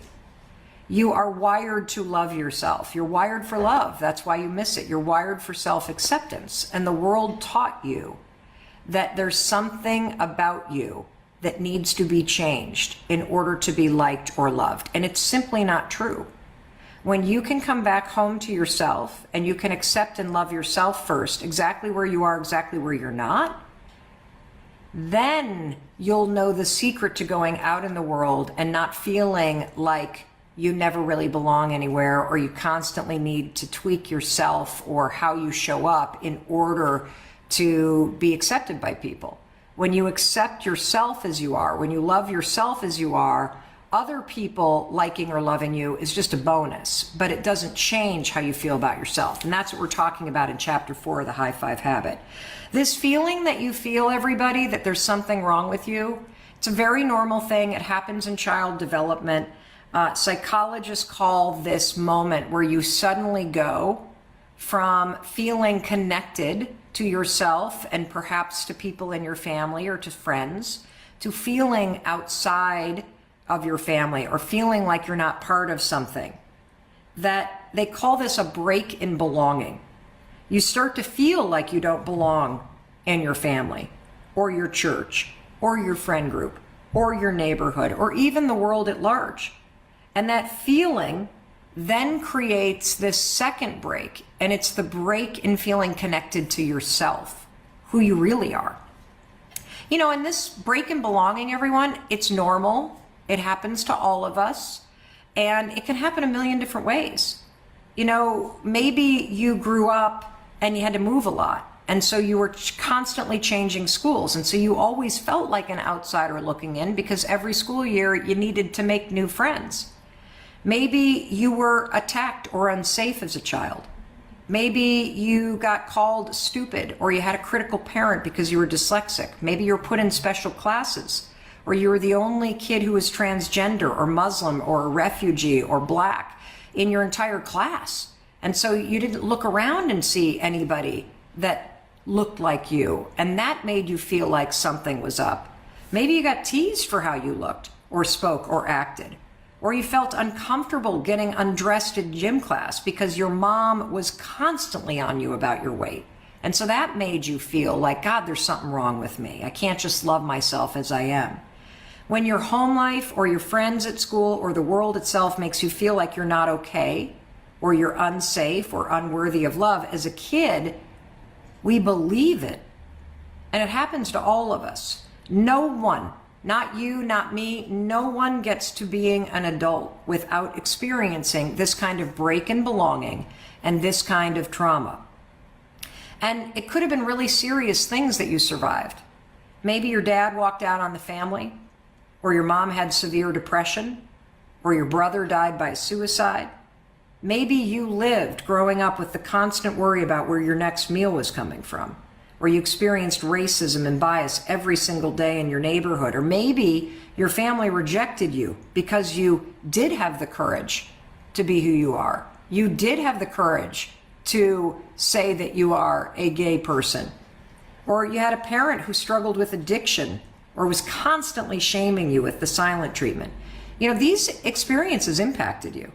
You absorbed them as a child in your mind, body, and spirit. It's not like you could leave, right? I mean, when you're a kid, our only choice is to survive the situation that we're in.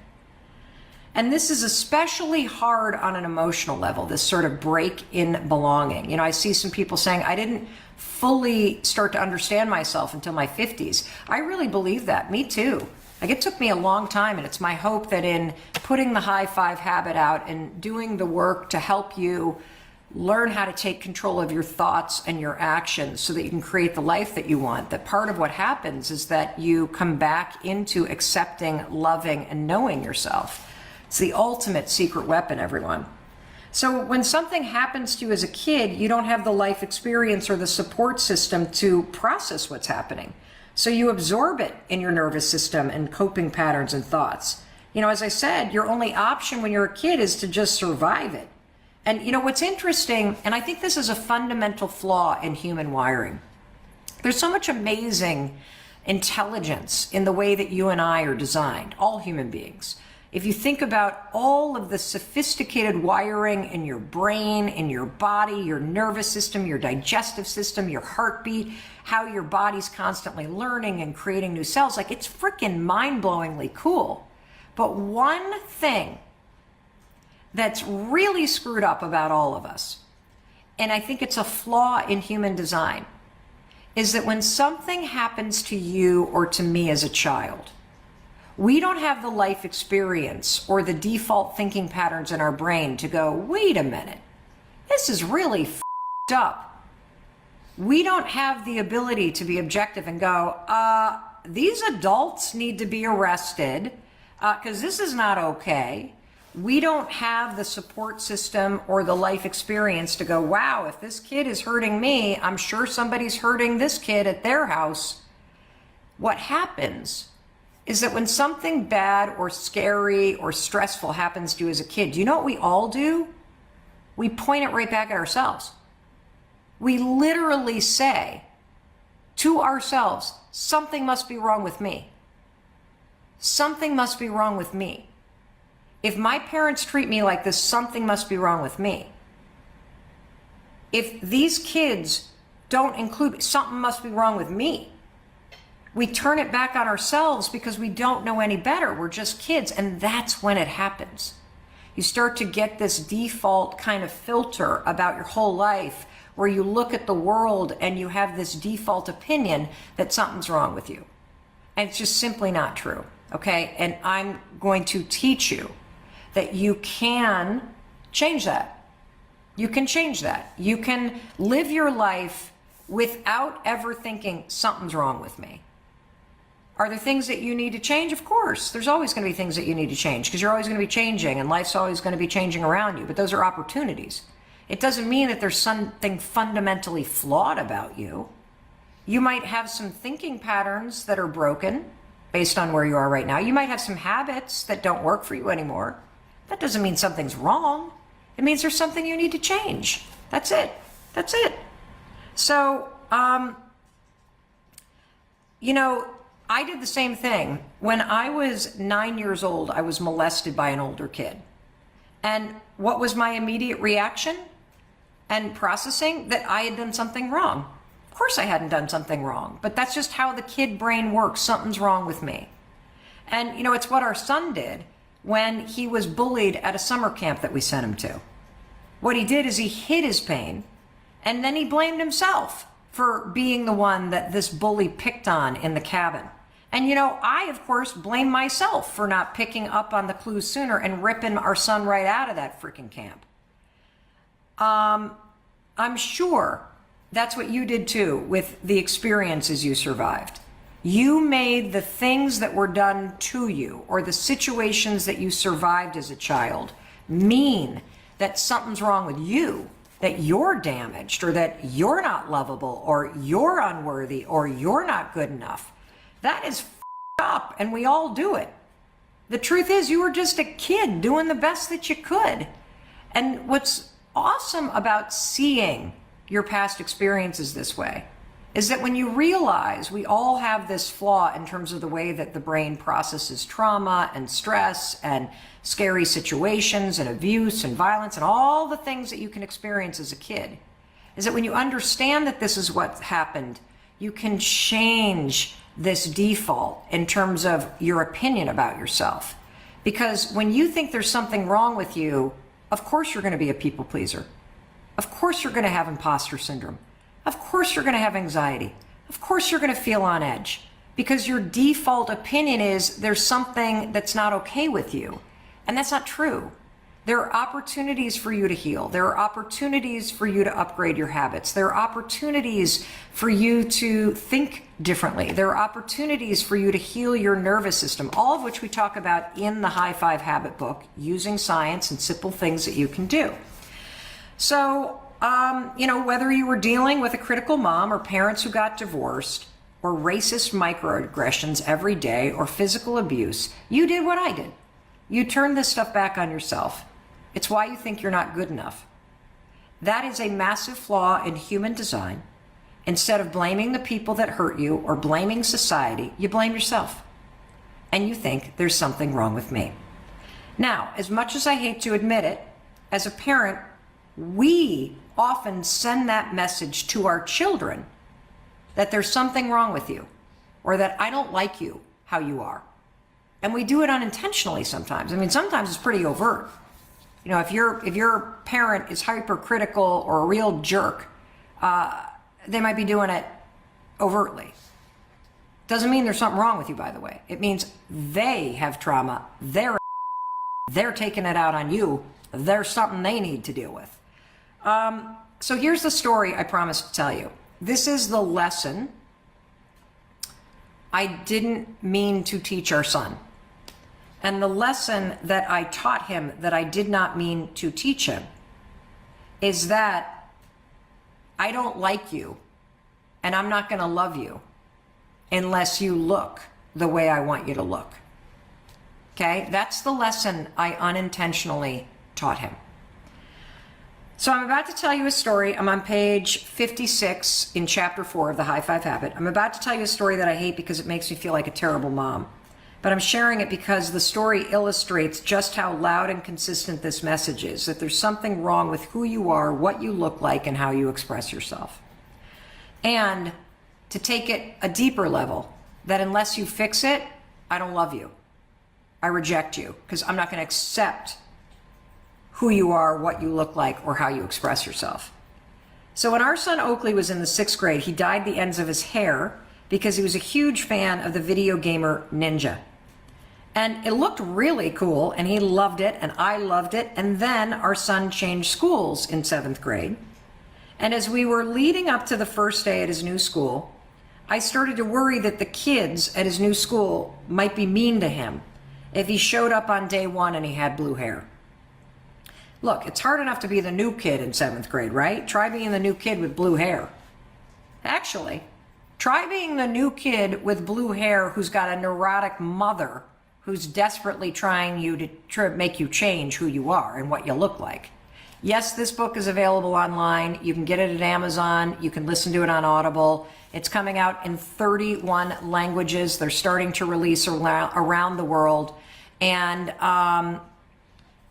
We are on chapter 4, page 57, for those of you who are asking and want to read along.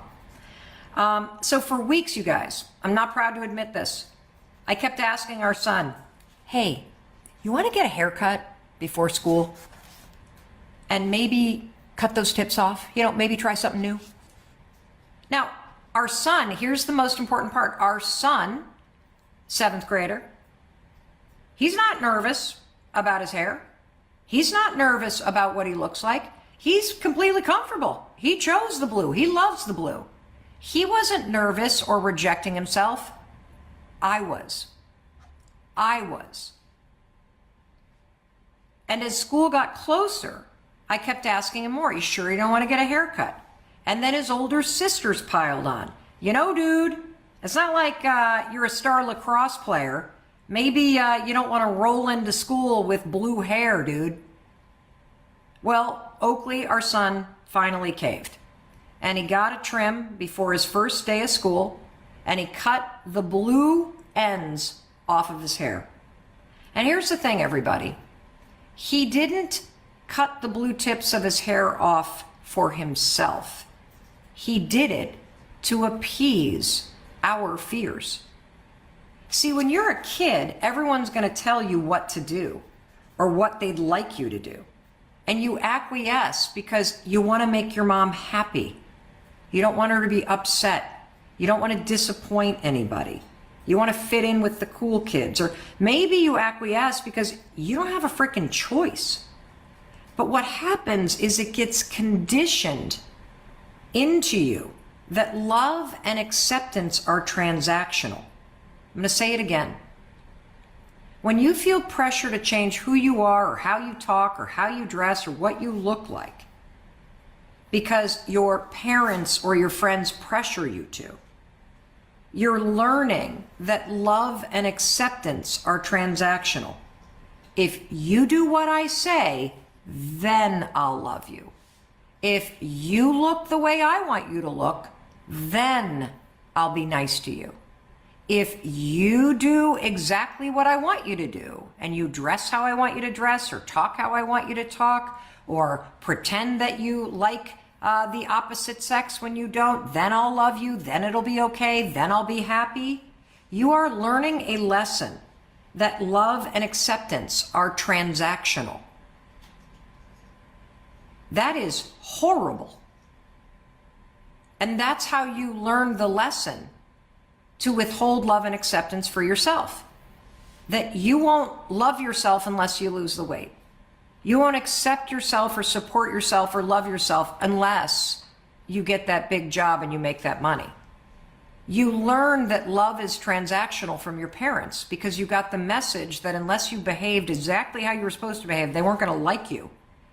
And you probably got the message that they would withhold love if you didn't do what they wanted you to do, whether that's behave or look a certain way. This is the all bought into, by the way. Looking back on this story with our son Oakley, I realized the message I was sending, the mistake I made. I was saying, there's something wrong with you. There's something wrong with the way you look. There's something about you that I don't like, and I'm not going to like you until you change to make me happy. I was basically saying, I'm only going to accept the version of you that makes me happy. Yet in reality, here's the irony. I actually felt the opposite, you guys. I loved his hair, but I didn't trust the other 7th graders would accept him with blue hair. I was just trying to give him the best chance for a smooth start, but instead, I clearly made him question his own choices and whether or not I loved and accepted him as he was, as he appeared. I was telling him this too, and this is scary to admit to you. I was telling him, I'd rather you fit in than be yourself. I'm going to say it again. I taught my son this lesson. I'd rather you fit in than be yourself. Holy shit, what a mistake. What a mistake. Oh my God. I hate this. I hate that I did this. You know, and I feel horrible because I know that somewhere along the line, we all got that message, right? It's better to fit in than be yourself. That's how it begins. There's something wrong with you. You better fit in because it's better to fit in than be yourself. And this is core to a very big lie that you and I believe. That what other people think of you is more important than what you think of yourself. That's bull. This is how you started to believe that other people's opinions of you is more important than what you think of yourself. This is how you started to believe that fitting in is more important than being you. Complete bull. The secret to life is actually the opposite. Be yourself. Be yourself. Let the world fit into who you are. Be yourself. It's more important that you be yourself and like yourself than anything else, everybody. And we've all bought into this bull our whole life because people taught you that this is how the world works. This is the lesson I didn't mean to teach our son, that it's better to fit in than be yourself, that I'll like you and love you if the version of you is the one that I like and love. Ugh, I hate that I did this. And kids, if you're watching this, I'm really sorry. And I'm sure your parents, if you're not my kids that are watching this, didn't mean to do it either. They didn't know any better. This is how their parents raised them. I'm not saying it's right. I'm just saying this is what's so, everybody. I hate that story. But that's the heart of what happened to you, to me, to everybody you know. You started questioning what you look like and what you do and ultimately who you are. And that's how your connection to your truest self gets blocked. That's why you stopped accepting yourself. It's why you started criticizing yourself. It's why you stand in front of a mirror and pick yourself apart because your mom or dad used to do it to you. For our daughter or anyone who struggles with their appearance, you got to start to reverse this. You got to learn how to appreciate the parts of yourself right now. You got to stop trashing yourself. If you are pulling on a pair of jeans and beating yourself up and trashing yourself because they're tough to pull on, just dump the jeans in the trash, please. Because when you criticize yourself and you beat yourself up, you're treating yourself the way I treated our son. You are basically treating yourself the way I treated our son. You're saying your love for yourself is transactional. Until I approve of everything about your life and the way you look, I'm going to withhold the love and acceptance that you need in life. And it's a horrible way to go. So you don't hate, appreciate. You don't need to change anything to deserve the love and acceptance that you need. Just like my son did not need to change his blue hair to be loved and accepted. To be loved and accepted for who you are, all I needed to do was love and accept him exactly as he was. I made a huge mistake, everybody. The next time you stand in front of a mirror, stop poking and prodding and picking yourself apart. For those of us that put makeup on, let the makeup be a creative expression, something that's additive, and stop having the makeup be an act where you cover yourself up because you think you're ugly or you think that how you look isn't okay. If you're going to wear makeup, do it as a creative expression. Do it because it's fun. Don't do it because you need to fix yourself, because you don't need to fix yourself. Just like my son did not need to cut his hair. I needed to learn the lesson that love is not transactional. Love is unconditional. Love is accepting somebody for exactly who they are and where they are and how they look and how they express themselves. That's what love is. It's accepting someone for everything that they are and everything that they're not. It's caring for somebody and supporting and seeing somebody for who they are right now, where they are right now, no matter what that may be. Because when you start your day, and you need to do this with yourself, by the way, and the way that you do that is stop poking and prodding and picking yourself apart, please. Stop doing that. It makes you feel dejected and rejected and discouraged. When you pick yourself apart in the mirror every morning, you are acting like I did with our son. You're basically staring at the blue hair saying, I'll love you if you cut it. I'll accept you if you change something about that reflection in the mirror. And by the way, this picking and rejecting that you do of yourself, it sets the tone for what you think and feel all day. Instead, I'd like you to start each morning the way I should have been back then with our son, by looking for qualities that you appreciate Notice the intricacies about your face that you ignore. Notice your strength, your intuition. Thank your body for how it's taken care of you. Despite you trashing it all these years, it's still got a beating heart. It's still moving forward. Or how those stretch marks remind you of the kids that you have. There's nothing wrong with you, period. You may not be happy with where you are in life right now. That may be a fact.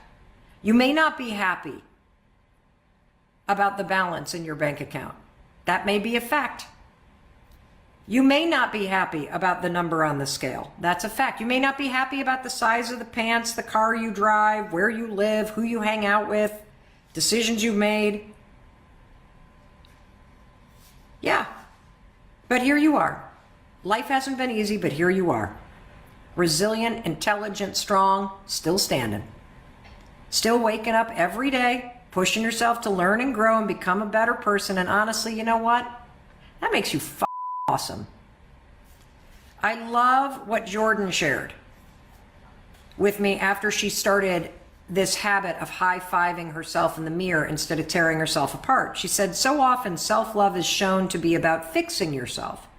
That's why I love high-fiving myself in the mirror, because it shows us that self-love is really about falling in love with the parts of you that you're trying to fix. Oh my God, I love that. I love that. Self-love is really about falling in love with the parts of yourself you've been trying to fix. There is so much about you to love. Soak it in. And then every single morning, raise your hand and seal this appreciation into your subconscious. Demonstrate it. Prove it by high-fiving the person you see in the mirror. The person with the blue hair and the stretch marks and the, saggy neck and all that you are and all that you aren't. Love yourself for exactly where you are. This is page 54, chapter 4. I just want to say one other thing. I'm going to answer one or two questions, and then we're going to sign off. And yes, I am going to read the rest of this book for free online. If you have not bought a copy, this is the greatest gift that you could give somebody this holiday season, because you're giving somebody the gift of learning how to love yourself, accept yourself, and support yourself.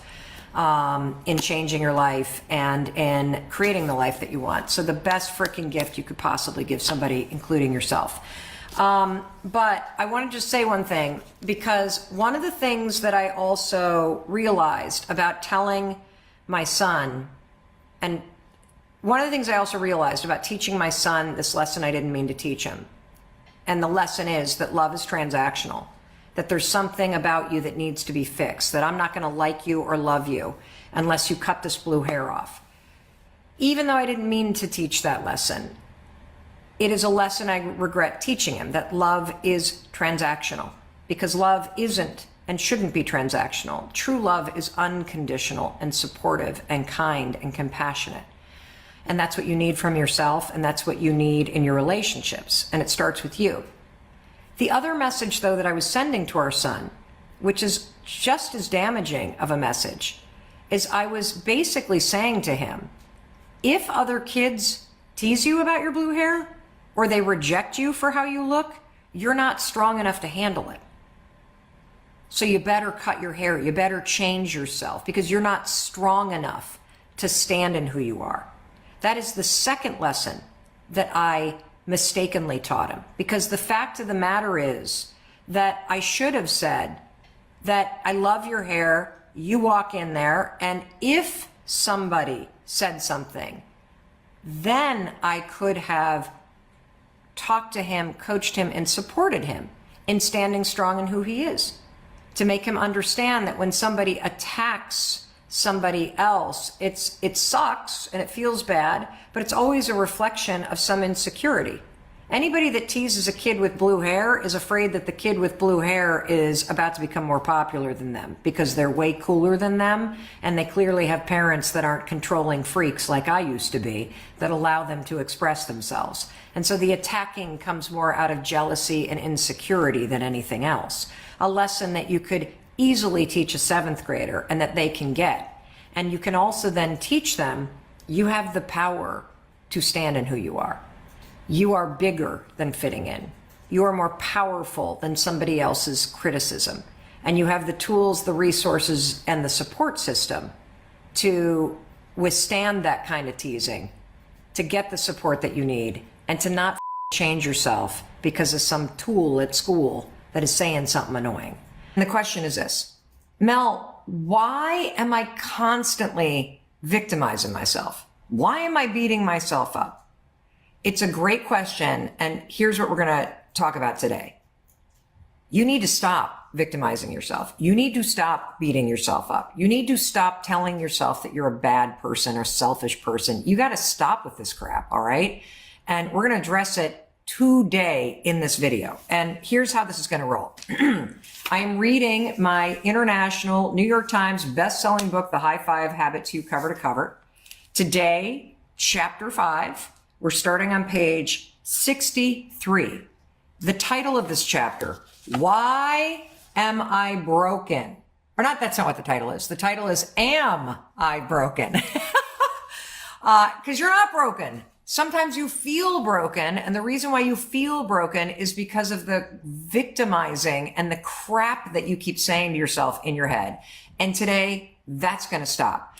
So, the other night, we were having a family dinner right here in this house outside of Boston, Massachusetts, and one of our daughters started talking about friction that she was having with one of her roommates. And here's what our daughter said. I just always feel like I'm the bad guy. It doesn't matter what I say or how I say it. Every time I talk about what's bothering me or I express a boundary, I end up feeling like I'm in the wrong. It happens so many times, I'm now telling myself, I'm selfish. I'm selfish for feeling this way. I'm a bad person for feeling this way. That's what my entire year has felt like, that I'm a bad person, I'm the one that's wrong, and I don't know how to stop feeling this way about myself. Do you ever feel that way about yourself? That you're a bad person or you're selfish for expressing what you need, that you try to explain yourself and it never comes out right. It always creates a friction. It always creates argument. It's always tense. I hate feeling that way. And I know that that's a really familiar feeling. So if you can relate to this, that you feel like people don't understand you, you feel like you're in the wrong, you feel like you're a bad person or that you're selfish for needing what you need, you're watching the right video right now, because we're going to address this. And I also want you to know you're not alone in feeling this way. This is so common because as we're sitting around the dining room table here in our house outside of Boston, my husband, Chris, tries to console her. You're not a bad person. Yeah, you've done some kind of bad things to your roommates or as a roommate. We all do. But you're not a bad person. Everyone screws up. That's how you learn. Just promise me that you will stop telling yourself that you are a bad person. So this is step number 1. How to stop victimizing yourself. How to stop beating yourself up. Number 1, you must stop labeling yourself as a bad or selfish person. That's got to stop right now. So stop labeling yourself as a bad person. You can label behavior. You know, I feel bad that I was passive aggressive with my roommate. I feel bad that I lost my shit last night with my spouse. I feel bad that I didn't do the thing that I said I would do. I feel bad that I was gossiping about my brother-in-law, sister-in-law, whatever. You can feel bad about the behavior, but do not label yourself a bad person. That's rule number 1 when it comes to stop victimizing yourself and stop making yourself wrong. Rule number 1, stop labeling yourself as a bad, selfish, or whatever person, okay? It's good to label the behavior because then you can focus on changing the behavior. But never label yourself as a bad person. And here's why. My husband, Chris, tried to console her and said, you're not a bad person. Everybody screws up. That's how you learn. Stop telling yourself you're a bad person. And then he went on to explain. After my restaurant business collapsed, I felt like a complete failure because the business had failed. Everywhere I looked, that's what I saw. I wasn't there enough for you kids, so I failed at being a good dad because I was always working. I failed at being a good husband to your mom because I hadn't made enough money, so I failed to be a good provider. And once I started saying that I was a failure, all I started to see was that I couldn't do anything right. And here's the problem with labeling yourself as a bad person or a failure, everybody, is that the more you repeat it, the more you believe it. You see these labels that you repeat. I'm a bad person. I'm a screw up. I never do anything right. I'm selfish. I'm not a good person. All these labels, they start out as just you trashing yourself once, but the more you repeat it, it sticks. And this label that should be applied to behavior, not to you as a person, that label starts to stick. And then as you repeat it, it's no longer something you're describing. It becomes almost like the identity that you believe about yourself. That's why we got to stop labeling ourselves and be talking about the behavior we want to change instead. And what my husband said is right. The more you say it, the more you repeat it. And then you repeat it, you'll believe it. And it starts to become like a dark pair of sunglasses. Saying that you're a failure colors everything that you see. I want to show you something.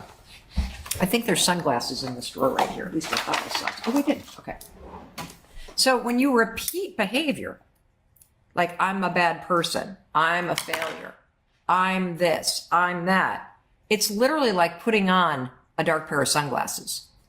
It colors the way that you see the whole world. Like when I don't have these sunglasses on, things are much clearer. If I put the glasses of failure on, I'm a bad person, I failed, it tints the way you view the whole world. And that's why we're going to learn how to take those glasses off. And step number 1 is stop calling yourself names. That's how you stop victimizing. That's how you remove the glasses. Well, then our daughter then responded to my husband. Well, Dad, I have that story too, that I'm a failure. See, being a music student, I walk into a classroom or a studio and I always notice all the much more talented and cool kids. And I think about how much further along they are in their music careers and whether or not they've been signed to a label or they're already releasing music or they're gigging. And then I look at myself and I say, well, I'm a failure compared to these cool and talented people. And then our other daughter chimes in and she says, well, we're definitely related because I always think I'm the biggest one of my friends and Mom thinks everything's her fault. And then she turned to our son, Oakley, and said, Oak, what negative stuff do you think? And thankfully, Oakley has a sense of humor because he's like, I'm not getting involved in this conversation because you guys are really depressing. And that made us all laugh. And then one of the girls turned back to Chris and said, no, seriously, Dad, how do you take those glasses off? Once you start to believe that you're a failure, how do you take those glasses off? Especially when I do think I'm a failure and I do think I'm a bad person and I see all kinds of evidence that proves it. You know, my kids were onto something with this conversation because for the first 40 years of my life, my theme song was, I've messed everything up. And for me, this is what it sounds like. Well, might as well just flush the last 40 years down the toilet because I kind of blew it in high school and college and I blew it in law school too. And I blew it in the first part of my marriage and I was not a terrible parent. I was a terrible parent. And if only I'd been more successful and had the house where all the kids hung out and had the money to join a country club and been there for every birthday party and every lacrosse game. And oh, if I had only bought Amazon stock 10 years ago, wait, there's more. If I only lived on a different street or had a different friend group or made different choices, if only I'd done it right. Well, I didn't do it right. And now it's too late. I guess it's all my fault. I really screwed things up. See, you've got some version of that in your head too. You've got some label that you've given yourself. Just like my husband had the label, I'm a failure. That's how he victimized himself. My daughter has the label, I'm a bad person. That's how she victimized herself. My other daughter has the label, well, I'm the biggest of all my friends. Nothing works out for me. That's how she victimized herself. My label, I screw everything up. That's how you victimize yourself. You need to identify the label. That's the pair of glasses that is tinting everything that you see. It's how you see your past. It's how you see yourself. It's how you see opportunity. We got to identify the label. So what is the label that you have given to yourself? You know, and as I write this sentence, it's hard for me to believe sometimes how far I've come. You know, I put a post on social media yesterday that was showing you photos of this house that Chris and I are building in Vermont. And it's overwhelming to walk into this extraordinary house that we're building because, you know, it was just over a decade ago that we were $800,000 in debt and about to lose it all. It was just 6 years ago, you guys, when my speaking business started and I started getting paid to deliver keynote motivational speeches. We still had liens on this house 6 years ago. And so to walk into this dream house that we are building and to realize that we have put our heads down, we have removed those labels, we have done the work to change the story about our life, we have done the work to stop victimizing ourselves and to start empowering ourselves, because that is the opposite of victimization. So step 2, after you identify that label and you make a promise to yourself that you're not going to call yourself those names, that's number 1, to stop victimizing yourself. Step 2 is create habits of empowering yourself, because empowering yourself, forgiving yourself, supporting yourself as you move forward and do the work to change your life, that's how you break the habit of victimizing yourself. And that's how you learn to do the opposite, which is supporting, empowering, cheering, celebrating yourself as you move forward. That's what's going to motivate you to do the action. And look, if Chris and I can go from having liens on this house 6 years ago to literally building an extraordinary business, changing our marriage to the point where we are building our dream house, a house that's so nice, I can't even believe we are going to live in this house because of the hard work that we've done. But I'll tell you, the singular habit that helped us do it is we stopped victimizing ourselves. We stopped labeling ourselves. We stopped beating the shit out of ourselves. And we broke that habit. We changed the narrative by learning how to empower ourselves. You know, you're going to hear part of the horror show of what my early days were like. But just a few years ago, my life was a slow motion train wreck. My confidence was in the gutter because we were facing bankruptcy. My marriage was failing. I had crushing anxiety. I was unemployed. That was me in 2008. I faced these issues like a lot of high functioning adults do. I numbed myself with alcohol. I screamed at Chris, and I did anything I possibly could to avoid my problems. I wish I were kidding. Honestly, it's why I have so much conviction about everything that I'm teaching you and sharing with you. It's because I've used everything that I'm teaching you to save my own life. That's why I know that they work. After 10 years of hard work, I've rewritten the story of my life, and I'm here to tell you, you can rewrite the story of your life. The first step is you must decide you want to. Then the second is you got to stop victimizing yourself and labeling yourself, because that keeps you trapped, seeing life and seeing yourself through a very dark lens. And once you stop labeling yourself, then you create a new habit. You do the opposite. You empower yourself, you cheer for yourself, you celebrate yourself, and that's going to help you do the work to change your life. That's how you do it. It's not a sexy formula, but it works. I've rewritten the story of my life using that formula. I got sick and tired of where I was. And so I made a fucking decision to change. That's what I did. And then I put my head down and I stopped saying I'm a bad person. And I started forgiving myself for the crap that I did. I started doing the work to change. I'm now an entrepreneur. I'm a best-selling author. And I'm one of the most booked speakers in the world, you guys. And I just got started in the speaking business 6 years ago. If you put in the work, you can make it happen.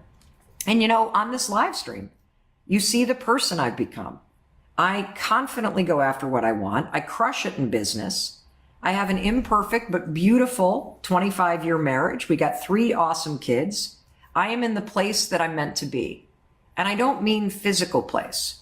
This is a spiritual and emotional and mental place. I love myself because I feel comfortable in my own skin. I love myself, everybody, because I don't label myself as a bad or selfish or broken or whatever person. I just encourage myself. I give myself compassion, and I work hard every fucking day to maintain that kind of relationship with myself. I have truly stopped victimizing myself, and I have empowered myself by encouraging and being compassionate with myself. And you're meant to feel this way about yourself too. This is how you're meant to feel. You're meant to feel comfortable in your own skin. You're meant to feel proud of yourself. You're meant to feel celebrated and encouraged by yourself. And look, I still don't live on the right street. I still don't belong to that country club. I can't go back and redo my college and my law school years. But here's what I can tell you. You can break the habit of beating yourself up over the past. You can break the habit of constantly victimizing and bashing yourself.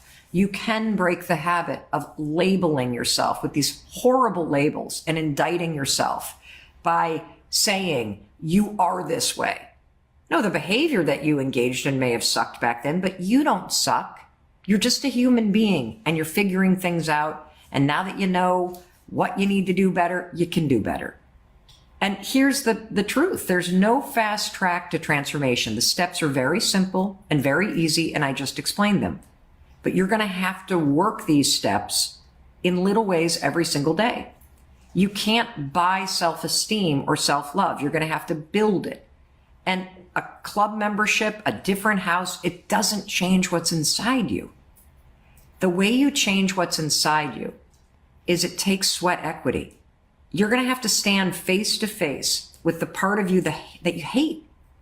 You're going to have to stand face to face and look yourself in the mirror and stop labeling yourself and victimizing yourself and finally fucking forgive yourself for everything that you've done that you've regretted, for the hurt that you've caused, especially, by the way, for the hurt that you caused yourself.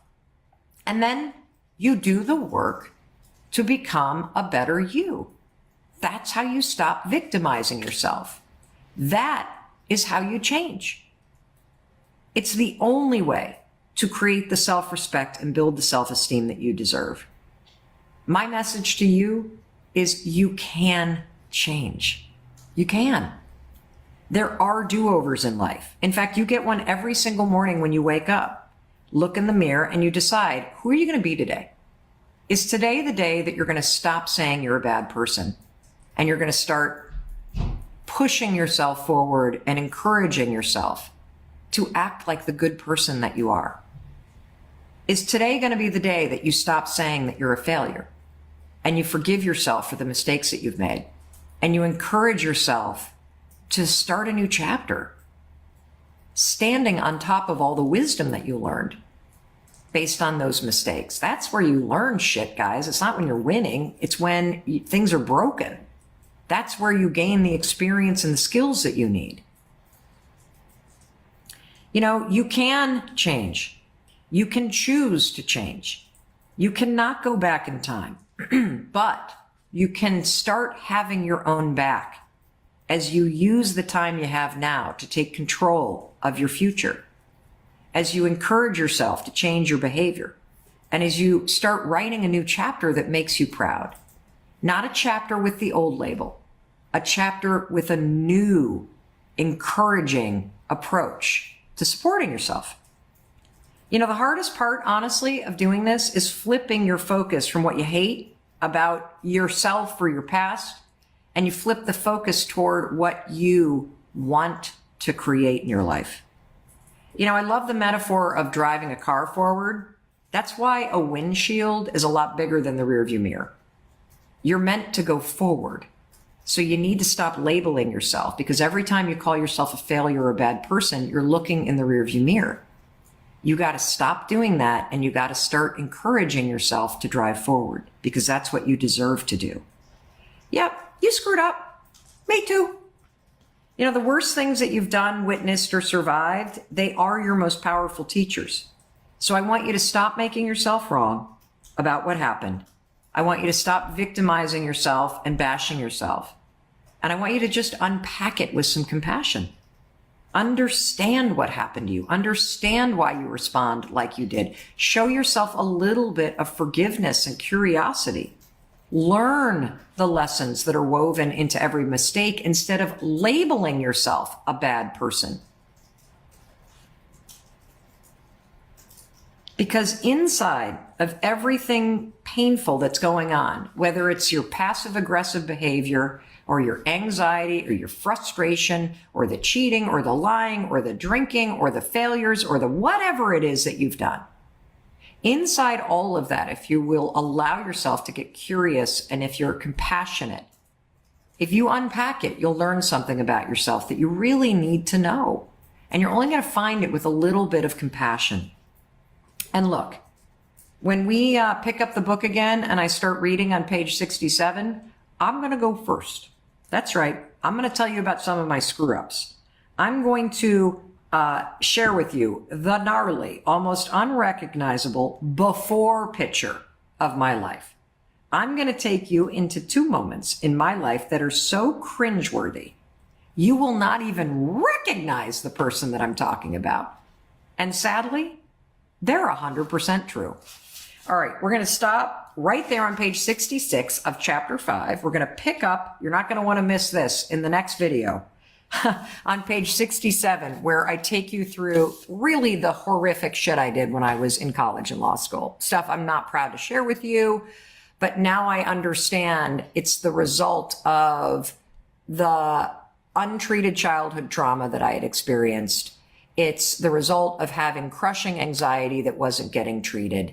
And it was the result of me not understanding some of the deep-seated needs that I had.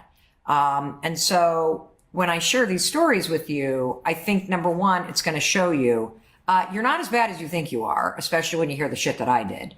And number two, that when you understand what you did through the lens of compassion and you stop labeling yourself, there's all these epiphanies that open up and you'll feel so empowered to finally do the work, to heal what needs to get healed, to break patterns that need to get broken, and more importantly, to replace those old labels and those old victimizing, bashing, negative thought patterns with positive, encouraging, supportive new patterns. You'll also learn how to break those victimizing and awful patterns of behavior, and more importantly, replace them with positive, encouraging behavior.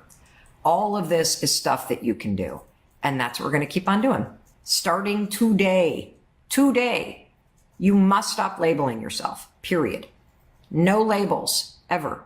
That's number one. Number two, you can label the behavior that you regret because that helps you identify it and the patterns that you want to break and the things that you're going to unpack for the lesson. But never, ever, ever, ever, ever, ever label yourself. That's how we stay out of the realm of shame. That is how you stop victimizing and bashing yourself. Only talk about the behavior, never label yourself.